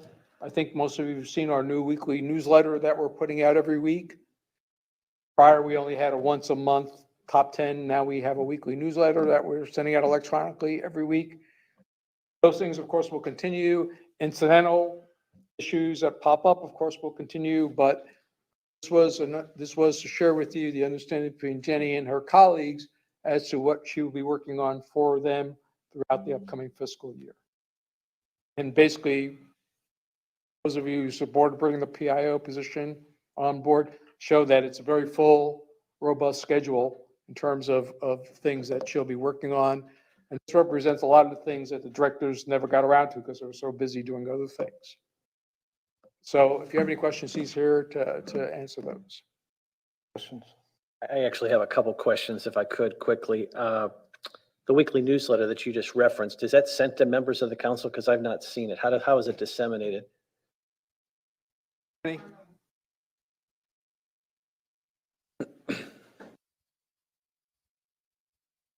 You're signed up on the website. Identify yourself, please. Jenny Dexter, Communications Coordinator, PIO, the town of Fort Myers Beach. Very thorough. Signed up to receive notifications from the website. That's where we send it to, and it's sent to about 865 people who are already signed up as with their email on the website. You add all the council members? Be great. And I'm already on there on my private email, so you don't have to put me on twice. can you also tweet that out too, that people could sign up for that? Or maybe you've already, Yes, we have been doing that too, Okay, but yes, excellent. we regularly, it's in our regular social media routine message thing. and it was certainly against my instincts for smaller government, but I was supportive of the PIO position. And one of the things I would love to see from the PIO is a regular communication, and you could put it in a weekly newsletter. It could go, I'd love to see a weekly or a monthly column to the Observer or to Beach Talk Radio's new newsletter, or to both. Preferably love to have it from the town manager, but if it's from you, I think the town needs to begin to communicate better with its citizenry with respect to compliance. In other words, I would grab your code enforcement people, Jason and others, Roger, figure out where the areas in this town where we're conflict with our citizenry with respect to where we're fining, where we're issuing penalties or violations, find out where that is. And then let's start reaching out to our public and explain, hey, if you're putting in a driveway, here are the 5 things you need to think about proactively. Or here's what we're seeing in our code enforcement division. Here's where the biggest issues, where we're writing the most tickets. We don't want to do that. But so here's how you can avoid it and work through everything we can think about with respect to code enforcement, penalties, fines, zoning, permitting, every opportunity you can get to educate our citizenry so we can work cooperatively with them. I do think this garage sale is a great example. How would anybody know that, that they're supposed to call the town? So let's look at that. And the goal would be, if we had a big thermometer for how much we raise each year in terms of fines and so forth from our citizenry, the goal is to bring that number down because people are educated. They know in advance as to what the issues are. And hopefully that brings folks into compliance in a way that we can work cooperatively with our citizenry as opposed to this adversarial sort of situation. So any opportunity you can do to further that, I think the PIO could be really helpful in furthering that cause. Side piece just to add to your list, and maybe it doesn't belong on this list, but I'd love to sit down with you too on this Snowbird Advocacy Program for clean water that we're going to be taking on when season comes, and we'll kind of begin to strategize a little bit about that. I'd love to pick your brain on that and forth a formal plan of attack on that. So sorry, I had to get on my soapbox on that, but I feel very strongly about that. I think it's a great opportunity for this town with your employment to get folks educated and informed and work cooperatively in a way that we reduce the amount of fines and penalties and other situations that put ourselves in this adversarial dynamic with our own citizenry. So any opportunity you can do, I'll help with that. I mean, if you need people, if you need council members to write letter or to do op-ed pieces or letter spotlights, we've got earned media is a great way to get the word out. So I know you know that, but I just wanted to reiterate it. Thank you. I'd jump in on that and say I agree with Jim. I think that's a great idea. The more we can educate the public, the better. My question on this is the very top section. Do you mean to say elected officials rather than appointed officials? We intentionally did appointed. Okay. Well, then town council isn't on here anywhere. And I'd like us to have a category that you put out news about what we've done and why we've done it and et cetera, et cetera. I don't know if anybody else agrees with that, but with the loss of the sandpaper, I would really like to make sure that we're getting out word on what it is we're doing and why. So one thing that we just implemented that I'm not sure you guys are aware of, but we are doing a press release every time we have a council meeting. And with the highlights, the public information about it, not the twist on it that some. Pre or post, Jenny? After the Immediately meeting. thereafter. So our goal is within 24 hours of the meeting to put out information on the decisions that were reached by council. who does that go to? It goes to all the Media. news stations in Lee County. It goes. So they to the- can choose to pick and choose from it, and we don't know what was in the, could you send it to us so that we know what the full copy was? Because when Wink puts something on and they don't tell the whole story, I'd like to know whether you've given them the information or not, for example, not to pick on Wink, but I'd like to see, if you could just add us to your press list, I'd love to see the press yeah, list I'd that like to come be out of on the the press town. list Yeah. so that we know what you did send out to them. And it also goes to the Observer and the News Press. I mean, any reporter that I've had to contact with since I've been here, it's about 20, 25 people so far. Great. They're all getting it. And also, the news, the weekly digital that Roger mentioned, we are taking a couple of different items from council meetings and MNP and highlighting those in more detail during those weekly. So that's the whole plan with those two, and the monthly also. Those newsletters are all archived on your website? Not yet. They will be. We can go back and look at them. Okay, great. I mean, I can send them all to you too. This is week 5 on the weekly. And the monthlies are up for a month, and then we take. Did you have The news is old by then. Did you have a good interaction with the folks from the sheriff's Did, office today? yes, yeah, very good.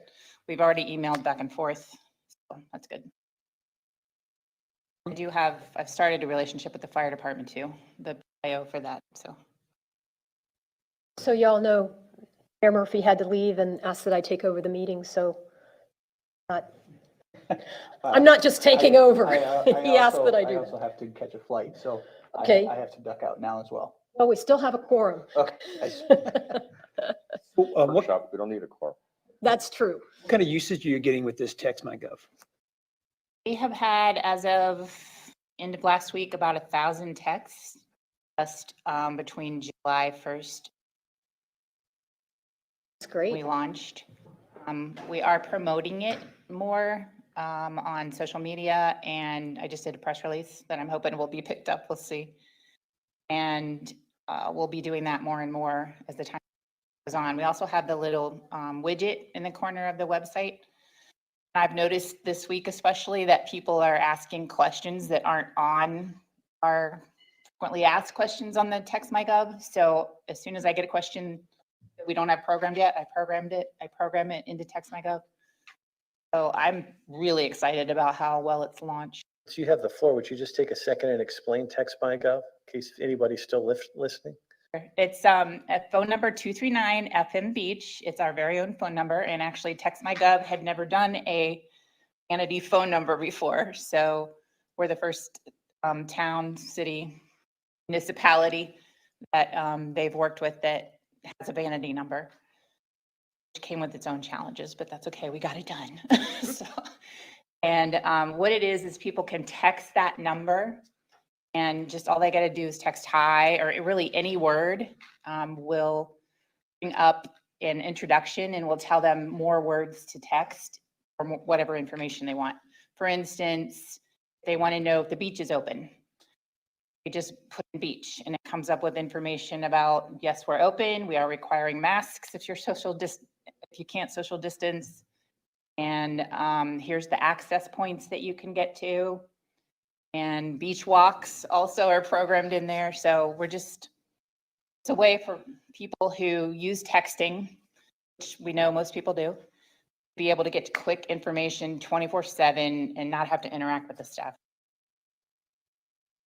The other part is part of it is we could link you to our webpage. We are in the process of starting a total redesign of our website, but besides getting an answer to your question, you could also, you could click on a link that's provided back in response to your question and takes you right to that webpage for the town.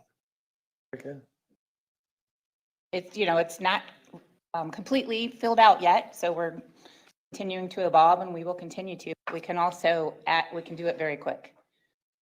Very quick. Hurricanes are coming and we can make our intro be something about hurricanes and What's the latest with the town app? That's something we decided not to do of the Text My Gov.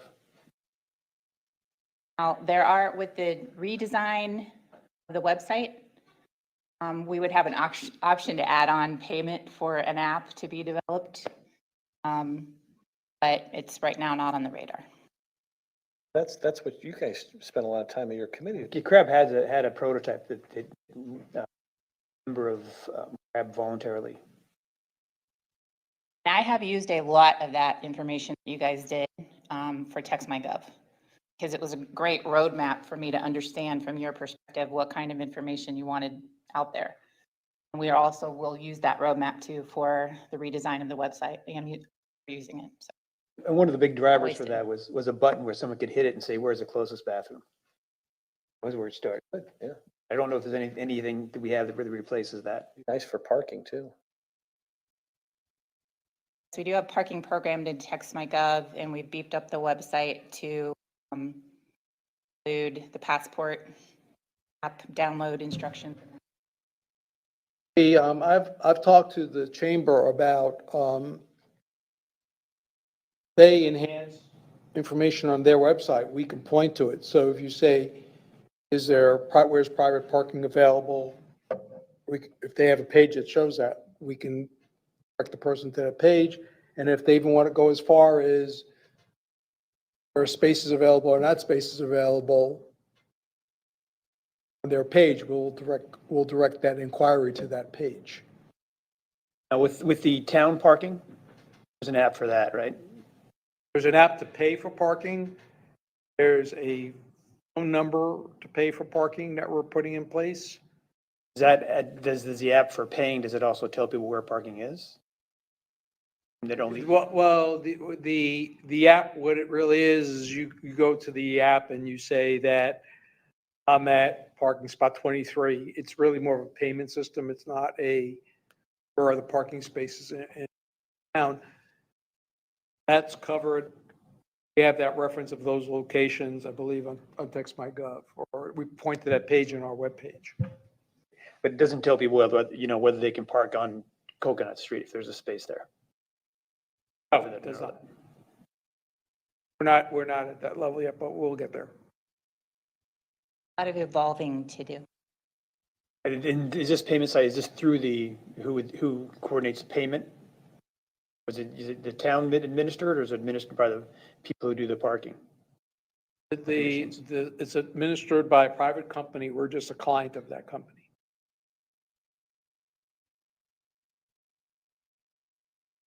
Any other questions? The only other thing I was thinking of asking, we haven't had a lot of big events going on since COVID's been going on, since you've been with us, Jennifer. But say there's going to be a big event at the Mound House. Are they still going to be doing their own publicity in addition to you about special events? Is that the difference? You're going to be doing the day-to-day kind of thing, and you, of course, would mention a special event, but over and above for special, bigger events.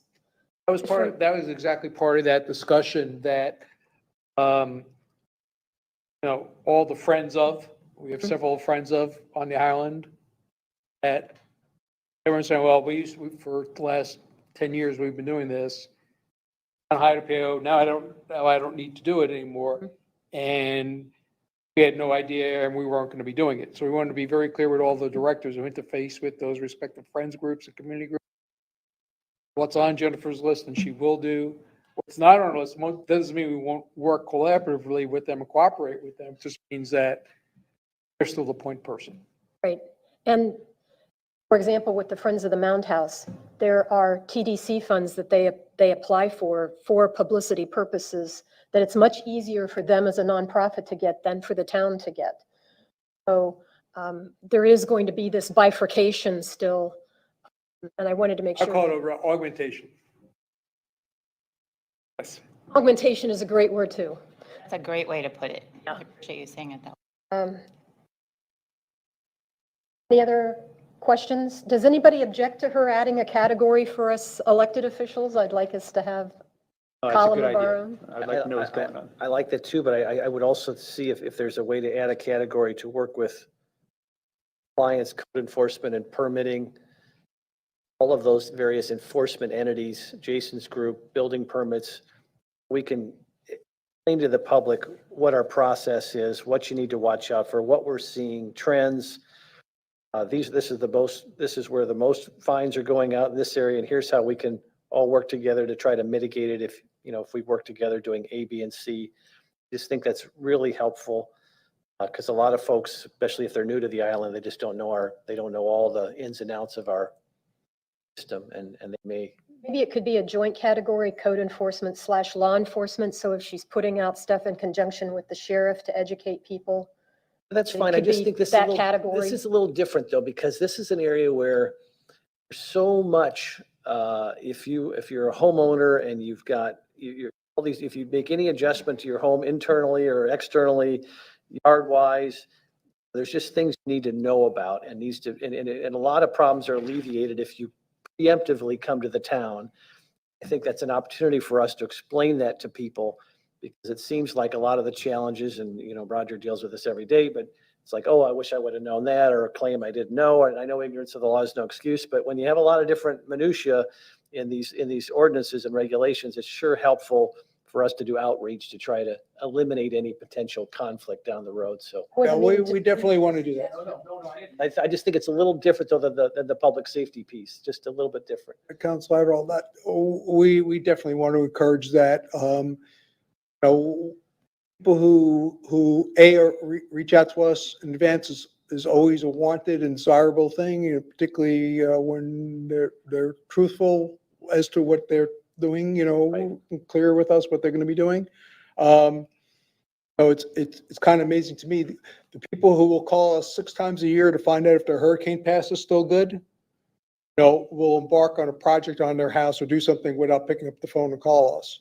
But we just encourage everyone to reach out to us, and we'll do everything we can to help them through whatever it is they're trying to do. I believe that. I just think a lot of people don't even think to call because they just don't know that these things are required. And that would really be a useful purpose.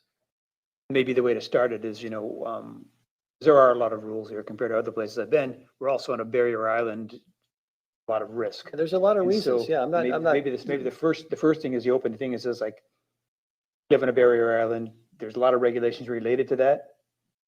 And then Here's why we you have open them. the Yeah, conversation yeah, and sure. then start going through, okay, maybe whatever the biggest typical conflict they get, like if it's fences, I see fences come up a lot. Want to replace my fence, how do you do it? You do it the right way. Yeah. Jennifer, do you have anything else you need to add for us? No, thank you for all the content and the support, and I'm looking forward to continuing to work with you. And I want to say for myself, I'm so glad you're here, and I think it's helping, and it's that we have you. And I appreciate you. No. Okay, moving on to agenda management. Anybody have any questions about the schedule of agenda management or suggestions for additions? One thing I'd like to talk about, when you went on to one of the initial topics here is what's the process for getting things on both the regular council meeting agendas and in the management and planning? There were a couple of things that came up that said the council indicated. How does that work? Unfortunately, we're missing 2 people, so maybe we should have that discussion when we've got all 5 people here to make sure that. Madam Mayor, let me just say my understanding of how it currently works. Obviously, you all could change that at any time. At either a council meeting, primarily at a council meeting, because these are management meeting of what happens at a council meeting. But at a council meeting, someone will say, I would like to discuss a particular topic or look at a particular section of code, or I have this new initiative, or whatever item of interest is. They'll usually raise that under council comments towards the end of the agenda. They would say, I would like to have a discussion, since you can only discuss things at public meetings with your colleagues. I would like to have a discussion on this matter with my colleagues. And the past sort of rule was that if at least 2 people were interested in having that discussion, didn't make it on a M&P for a detailed discussion of that matter. So council meetings, you should suggest a topic.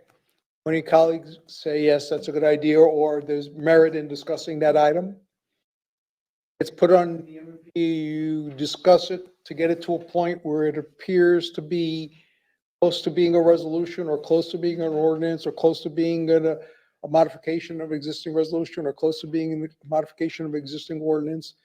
We put it on the agenda for subsequent approval. Whether it's a 1 reading or 2 reading item, if it has to go in front of a committee, we put it in a committee, then 1 reading, 2 readings, whatever the case may be. The general idea is that the vetting of the issue happens at these M&P sessions. And sort of the last minute wordsmithing, if to the extent that's needed, as well as public input, happens at the council meeting.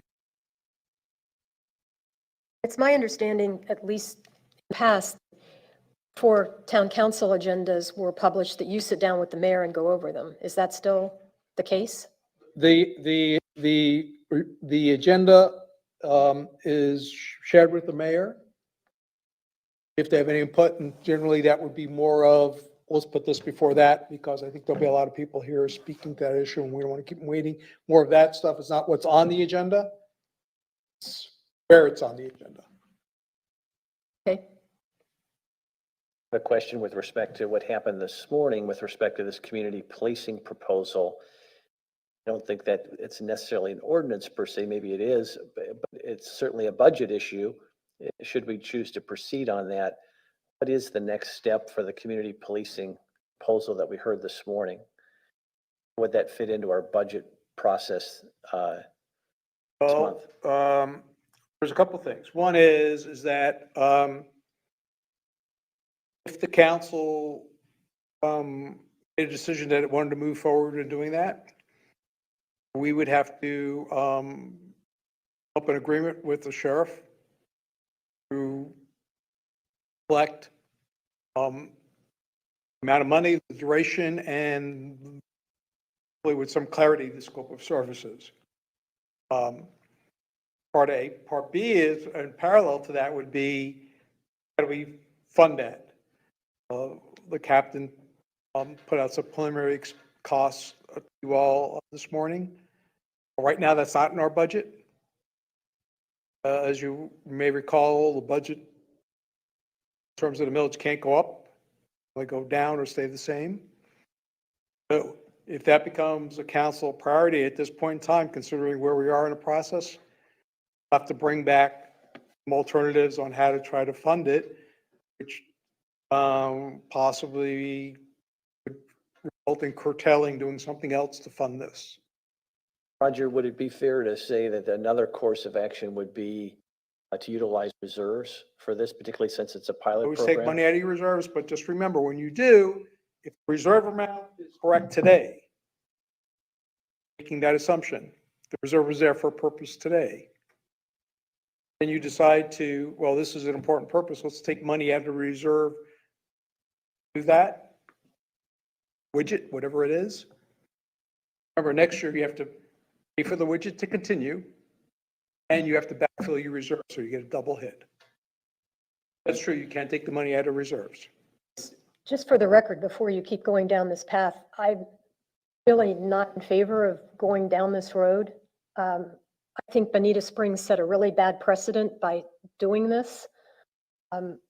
It leads to more affluent communities paying for extra police protection, whereas maybe somebody in Lehigh, they don't have the tax base to afford such a situation. To me, there is a duty of the Lee County Sheriff to provide law enforcement for your community. And if we have to negotiate with them what those expectations are, and maybe even take our concerns to the county commissioners that they need more funding, I think that's the way that we should go. Because if you don't, we would be perpetuating this system where more affluent communities get better police protection because they can afford it, and other communities are not. It's, and I think that's a very fair point. And I think that's sort of the struggle that I'm wrestling with, is that, do I want to wrestle with the world as it is, or how I want it to be? And as it is, it does appear as if the more affluent communities get additional protection because they can afford it. But at the same time, I also have to be concerned about, our public safety needs here on the island. So it's a quandary. But I do love the concept of having 2 full-time officers here and assigned to the island who aren't doing 911 calls, and they're literally engaging in community policing that can proactively, because you made a good point 2 meetings ago about why isn't the sheriff's office proactively going undercover and getting to, and involving itself in preventative policing. I think that's really what community policing is. So it is a struggle, but I think it's something that we need to continue to be open to, because it is a unique form of policing that we can say it'd be nice if the sheriff's office would have provided otherwise, but my sense was, having talked to these folks, that we're not going to get it, no matter how much we complain, because they've already apportioned the services out, and this is what we're getting. And if we want more, we have to pay for it. So I'm not saying I'm happy with that. Your point's well taken, but it does seem to be the reality in which we're working with right now. Well, I think we haven't even approached other communities and said, hey, let's go to the commissioners and say we have a higher expectation for our county That's fair. officials. But We haven't even tried. But you can imagine that scenario if we go and ask for the county commissioners to apportion additional resources to the sheriff, we can have additional resources. It's almost a circular argument, because every other community is going to want additional resources as well. No, I'm saying we do it as all the communities together, that we ask it for everyone. And then those, I just want to jump in here for a second and just say that there's always going to be an issue between municipalities and the county from the perspective of, they're going to say, we're paying for X, and if you want more than X, you're going to have to pay the difference. And either through frustration or political pressure from your constituents or whatever, you know, your natural inclinations, well, I can't get them to move, so therefore, and something has to be done, so therefore I have to move locally and do something within the town. And that's landscaping, that's a lot of different things, that street lighting, a lot of different subject matters. So I just want to sort of remind you that, you know, one of the reasons why I asked them how many officers they have was to put a perspective of the amount of many are here locally, signed here locally. That's an administrative decision being made by sheriff based on calls and other things. And I'm sure if the needs were greater here, he would be appropriate within his overall number to where the needs are. But if the 600 number, I believe he said, if that's inadequate, he needs to go to the county commission and say, I need 625 or 650 or 700 or whatever it is. And yeah, that's not going to bump a number in 1 year, but if he sees that need coming, he and we, with our support, should be going to them and saying, hey, over the next 5 years, we need to add 100 officers, and, you know, let's add some each year. Because we're paying those taxes too. It's not like, well, we're just paying these, we're paying those as well. So I think we have, we're appropriate to have those discussions with them. Sure, they're, you know, every elected official wants to walk into town hall or talk to their constituents and say, I didn't raise the millage. You know, I kept the millage the same as last year, or I rolled it back, or whatever it is. Well, you guys have recognized the need that we had locally, and last year the council raised the millage to deal with it. And it sounds like you guys are going to be supportive of doing that next year. And sometimes they're going to have to look at it and say, you know what, we have a problem or an issue that needs attention, and we have to raise the millage. And it can't always be, well, we're always going to keep our millage locked at a certain number, and if you want anything above that, you have, you know, you, the municipalities, will have to pay for it. That's a huge sort of philosophical conversation, really needs to be got in depth by all of you, and the 5 of you are here. I think too that, you know, it's a more complex picture than just should we have a nuisance abatement board or should we have community policing. There's a lot of different aspects. Things like I've mentioned, you know, cameras, neighborhood watch programs. Some things are pretty easy to get some implement. Like we talked about, you know, Jenny sending out writing stories and stuff. We could have a story about neighborhood watch and how to set up a neighborhood watch program. People that are interested. But to me, it makes sense that maybe take a longer term view of this, because also things like if we did have a nuisance abatement board, that also we need the sheriff's cooperation with that, and that it works in more with the community policing. You know, so there's a whole lot of interaction going that maybe, and we have a public safety committee.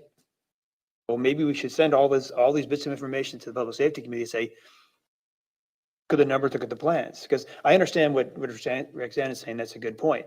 And when I was talking to the sheriffs, the impression I got, and it was very reminiscent of, I think, street lights and landscape and everything else, is the attitude with the county is pretty much, well, Fort Myers Beach can afford it. You know, like they did with the resource officer here. It's like, they don't want to put in the street lighting along Sarah Boulevard and they know that we'll eventually step up and pay for it, and they won't have to. And that seems to be the way with the community policing. I was really surprised talking to them about Bonita Springs, that Bonita Springs has 40,000 people and they have the same allocation of resources we do without paying extra. And instead of getting 2 community policing officers, they have like, I think it's at 16. They're paying an enormous amount of money for this additional policing. The impression I had from the 3 law enforcement officers, again, collectively having about 100 years of experience, is principle, you're absolutely correct, but in reality, just not going to happen. If you want the 2 community policing officers, you're going to have to pony up. So I'm sympathetic to your argument, but the reality of it is I want to be pragmatic about it, and that's why I'm still open to the concept. But, again, this is preliminary and we're still learning a lot, but I'm sympathetic to the idea. I think too, that if what they were saying about the island is true with Lee County, that the crime rates are going down, it'd be a hard sell to get more money for police when you have is driving crime rates down. It sounds like the officers assigned to our island, although honorable in doing their job, they're spending a lot of their time making runs. And if you have two people assigned here as community policing officers, they can actually be engaged in the community and involved and go up deeper that currently isn't being done. And I think that could be really helpful on a number of fronts. But, again, I'm open to the conversation. Well, and I would say that 2 sounds like overkill to me for community involvement. I mean, if they're there to give tickets to people that are on e-bikes and interact with the community, I would say 1 would be plenty. And 1 during season, and maybe during the summertime, we don't need that person. 2 year round seems like a very arbitrary number to me, considering how we ebb and flow with our population and. That's a fair point. I asked that very question. I said, could we just start with 1? And they said, absolutely not. You have to have 2 because they pair with each other. They sub for each other where they're on vacation and when they're on leave and on training, and then they back each other up. So their model is such where they start with a minimum of 2, because I asked that very question. It's a fair point, but they said no. That's, to be honest with you, that's what they said. Well, and that's typical, we want to work with you to do this, but then when we say, well, could we try 1? The answer is no. Madam Vice Mayor, I just want to touch on the point. Councilor Adderall, your point about it will not be easy is nothing's closer to the truth. It won't be easy. It's because it's a shift of paradigm, their perspective. So it is going to be extremely hard to make message. But I think one of the things you have in your favor is that, they're looking at it as the geographical limits of Fort Myers Beach. What perhaps they're not looking at is the county has 3 parks here. This is a major tourist destination in the county. People from all outside Fort Myers Beach, but live in Lee County are all coming here to recreate. People from the other 49 states and the territories are coming here to recreate. People from Europe are coming here to recreate. And so I don't disagree with anything you're saying. So there's a sort of delineation you could think about between what is the local policing need of the town versus what are some of these other needs that are being created by other things. And obviously, all that may fall on deaf ears, but I do think that this is just not a case where it's all local residential municipality and, we just want more, It's a very fair point. I made that argument to the 3 officers, and he nodded and they said, that sounds great. Not disagreeing with the factual nature of your comments, but it's going to happen. But again, it doesn't mean we shouldn't try. It doesn't mean we should make that argument. Maybe we could do them maybe there's two strategies are not mutually exclusive. Maybe we do it at the same time that we're pushing. I don't know. I'm just thinking through it. Certainly another point, it goes back to kind of Roxanne's point about, healthy neighborhoods get better policing. The shooting at Atlantic County made a lot of noise, or made a lot of news.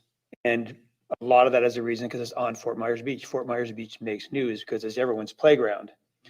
But then since then, there have been other shootings.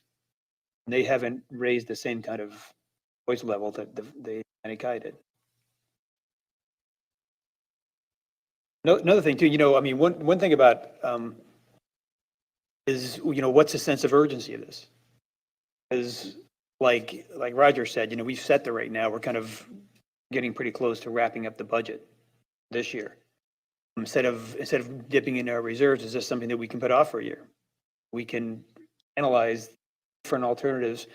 One thing that came up, like the idea of, if you get a community police officer, does that lessen the need for a nuisance abatement board? Because now you have somebody who can do a lot of the things that were the constructive part of what I saw in Fort Lauderdale. Like, instead of having someone get called in, have more of an open, proactive, but voluntary program where businesses can have the any police officer go through and say, look at your property, what can you do to, minimize criminal activity on a voluntary process instead of going through a board. I think that's a very fair point, My biggest fear is we don't do anything on either front, and then and as we watch the island evolve, we've got a lot of vacant lots on the north end of the island that will soon be developed, and it'll be a very prosperous, hopefully positive dynamic, which I think it will. But in the interim, we have this sort of transitional period where maybe we need that little shot in the arm of community policing to get us over that hump. And maybe it is a pilot project. Maybe it only lasts for a year and a half, 2 years, whatever it takes to get up and running on the north end of the island when things get developed and upgraded, particularly with the Times Square renovation, all the other good things we're doing on this island. So just again, my hope is we don't sit tight and do nothing, because we're making progress, and you can feel the movement and the pressure, and things are going in a good direction, and just want to continue to be active. Anybody have anything else for agenda management? Any additions? One thing, I don't know if this really belongs here or somewhere else, but, and I've talked with Roger about this, a lot of things came up with the idea that, down at Bayfront Park, there's not a sign to the public bathroom that was put in the condition of that development. The idea came up is that we put signs, like the signposts that have lots of arrows go different directions. Point from every point of interest we have on the island, it points to the other points of interest and things like bathrooms and whatnot. So at Bayfront Park, there'd be an arrow saying where Times Square was, maybe where Newton Park is and Mound House, where the dinghy dock is. And each one of the signs would be like some kind of, this color palette. Every location would have a different color or a different type of sign to give it that kind of random flavor. It's something that would be easy to implement, wouldn't cost a lot of money. It's like a good idea, Bill. I like that. But then how do we get it done is the question. We're starting the budget cycle. Part of it might be in a future TDC request. Well, I think one of the things, I think if you like the idea, then the next thing is to, my mind's eye is to assign it to a committee, them sort of, select the locations, kind of see if they can kind of figure out what they would like the sign to be and how they would like the sign to function, whether it's the multiple arrows or whether it's, a different type of decorative sign. And discuss how we can maybe fund it in the short term or TDC or how we go about doing that, but sort of put together a little plan around that concept. Is CRAB your committee, Yes, Bill? I can bring it up to their meeting coming up. Yeah, you have my vote to bring it up to I CRAB. support that too, Bill. And I think one of the things to think about is what we just discussed about with this ADA challenge, is that I think your idea could be incorporated in some of the ongoing projects now. We've got funding for Bayside, we've got funding for Times Square, we've got funding for Bay Oaks. And I know Newton Park's looking at some new signage. So maybe we just build that into existing projects so it wouldn't be such an astronomical cost, because we could use existing money that's allocated to these projects to incorporate your idea. You know what I mean? In part. Or maybe that's the pilot part of it. We put these signs in these new development projects. So put one on Times Square, put one in Bayfront Park, put one in Bay Oaks. I'll bring it up to CRAB. Okay, anything else for agenda Just on management? that same issue, there's been a lot of constituent correspondence on this. Is Snug Harbor required to put up the restroom sign, or are we supposed to put up the restroom sign? We're putting up a sign at Bayside Park pointing to Snug Harbor's public restroom. They have signs, but you have to physically be there to see them. It's the town's responsibility, or we just have chosen to help highlight it. I mean, I'm just asking. We've just chosen as an interim measure to spend $40 on a sign. Okay, that's fine. I just was curious. A lot of people were asking about it. I think that, they don't put signs up necessarily in our public space. I walked through, they had 5 signs around the grass, all pointing to the restroom. They didn't necessarily, public restroom was just pointing to the restroom. And then on the door was this very small font that said restroom, overtly advertising it. It seemed like the sign on their door should be a little larger. Since they agreed that it would be a public restroom, it should be clear that it's a public restroom. But we could ask them to make it a little better. Take a look at it. Anything else for agenda management? John, I thought I saw you look up at me earlier. Were you trying to get my attention? Yep. Okay. All right. I see nothing else on the agenda. Do I have a motion to adjourn? So moved. Meeting adjourned at 12:31.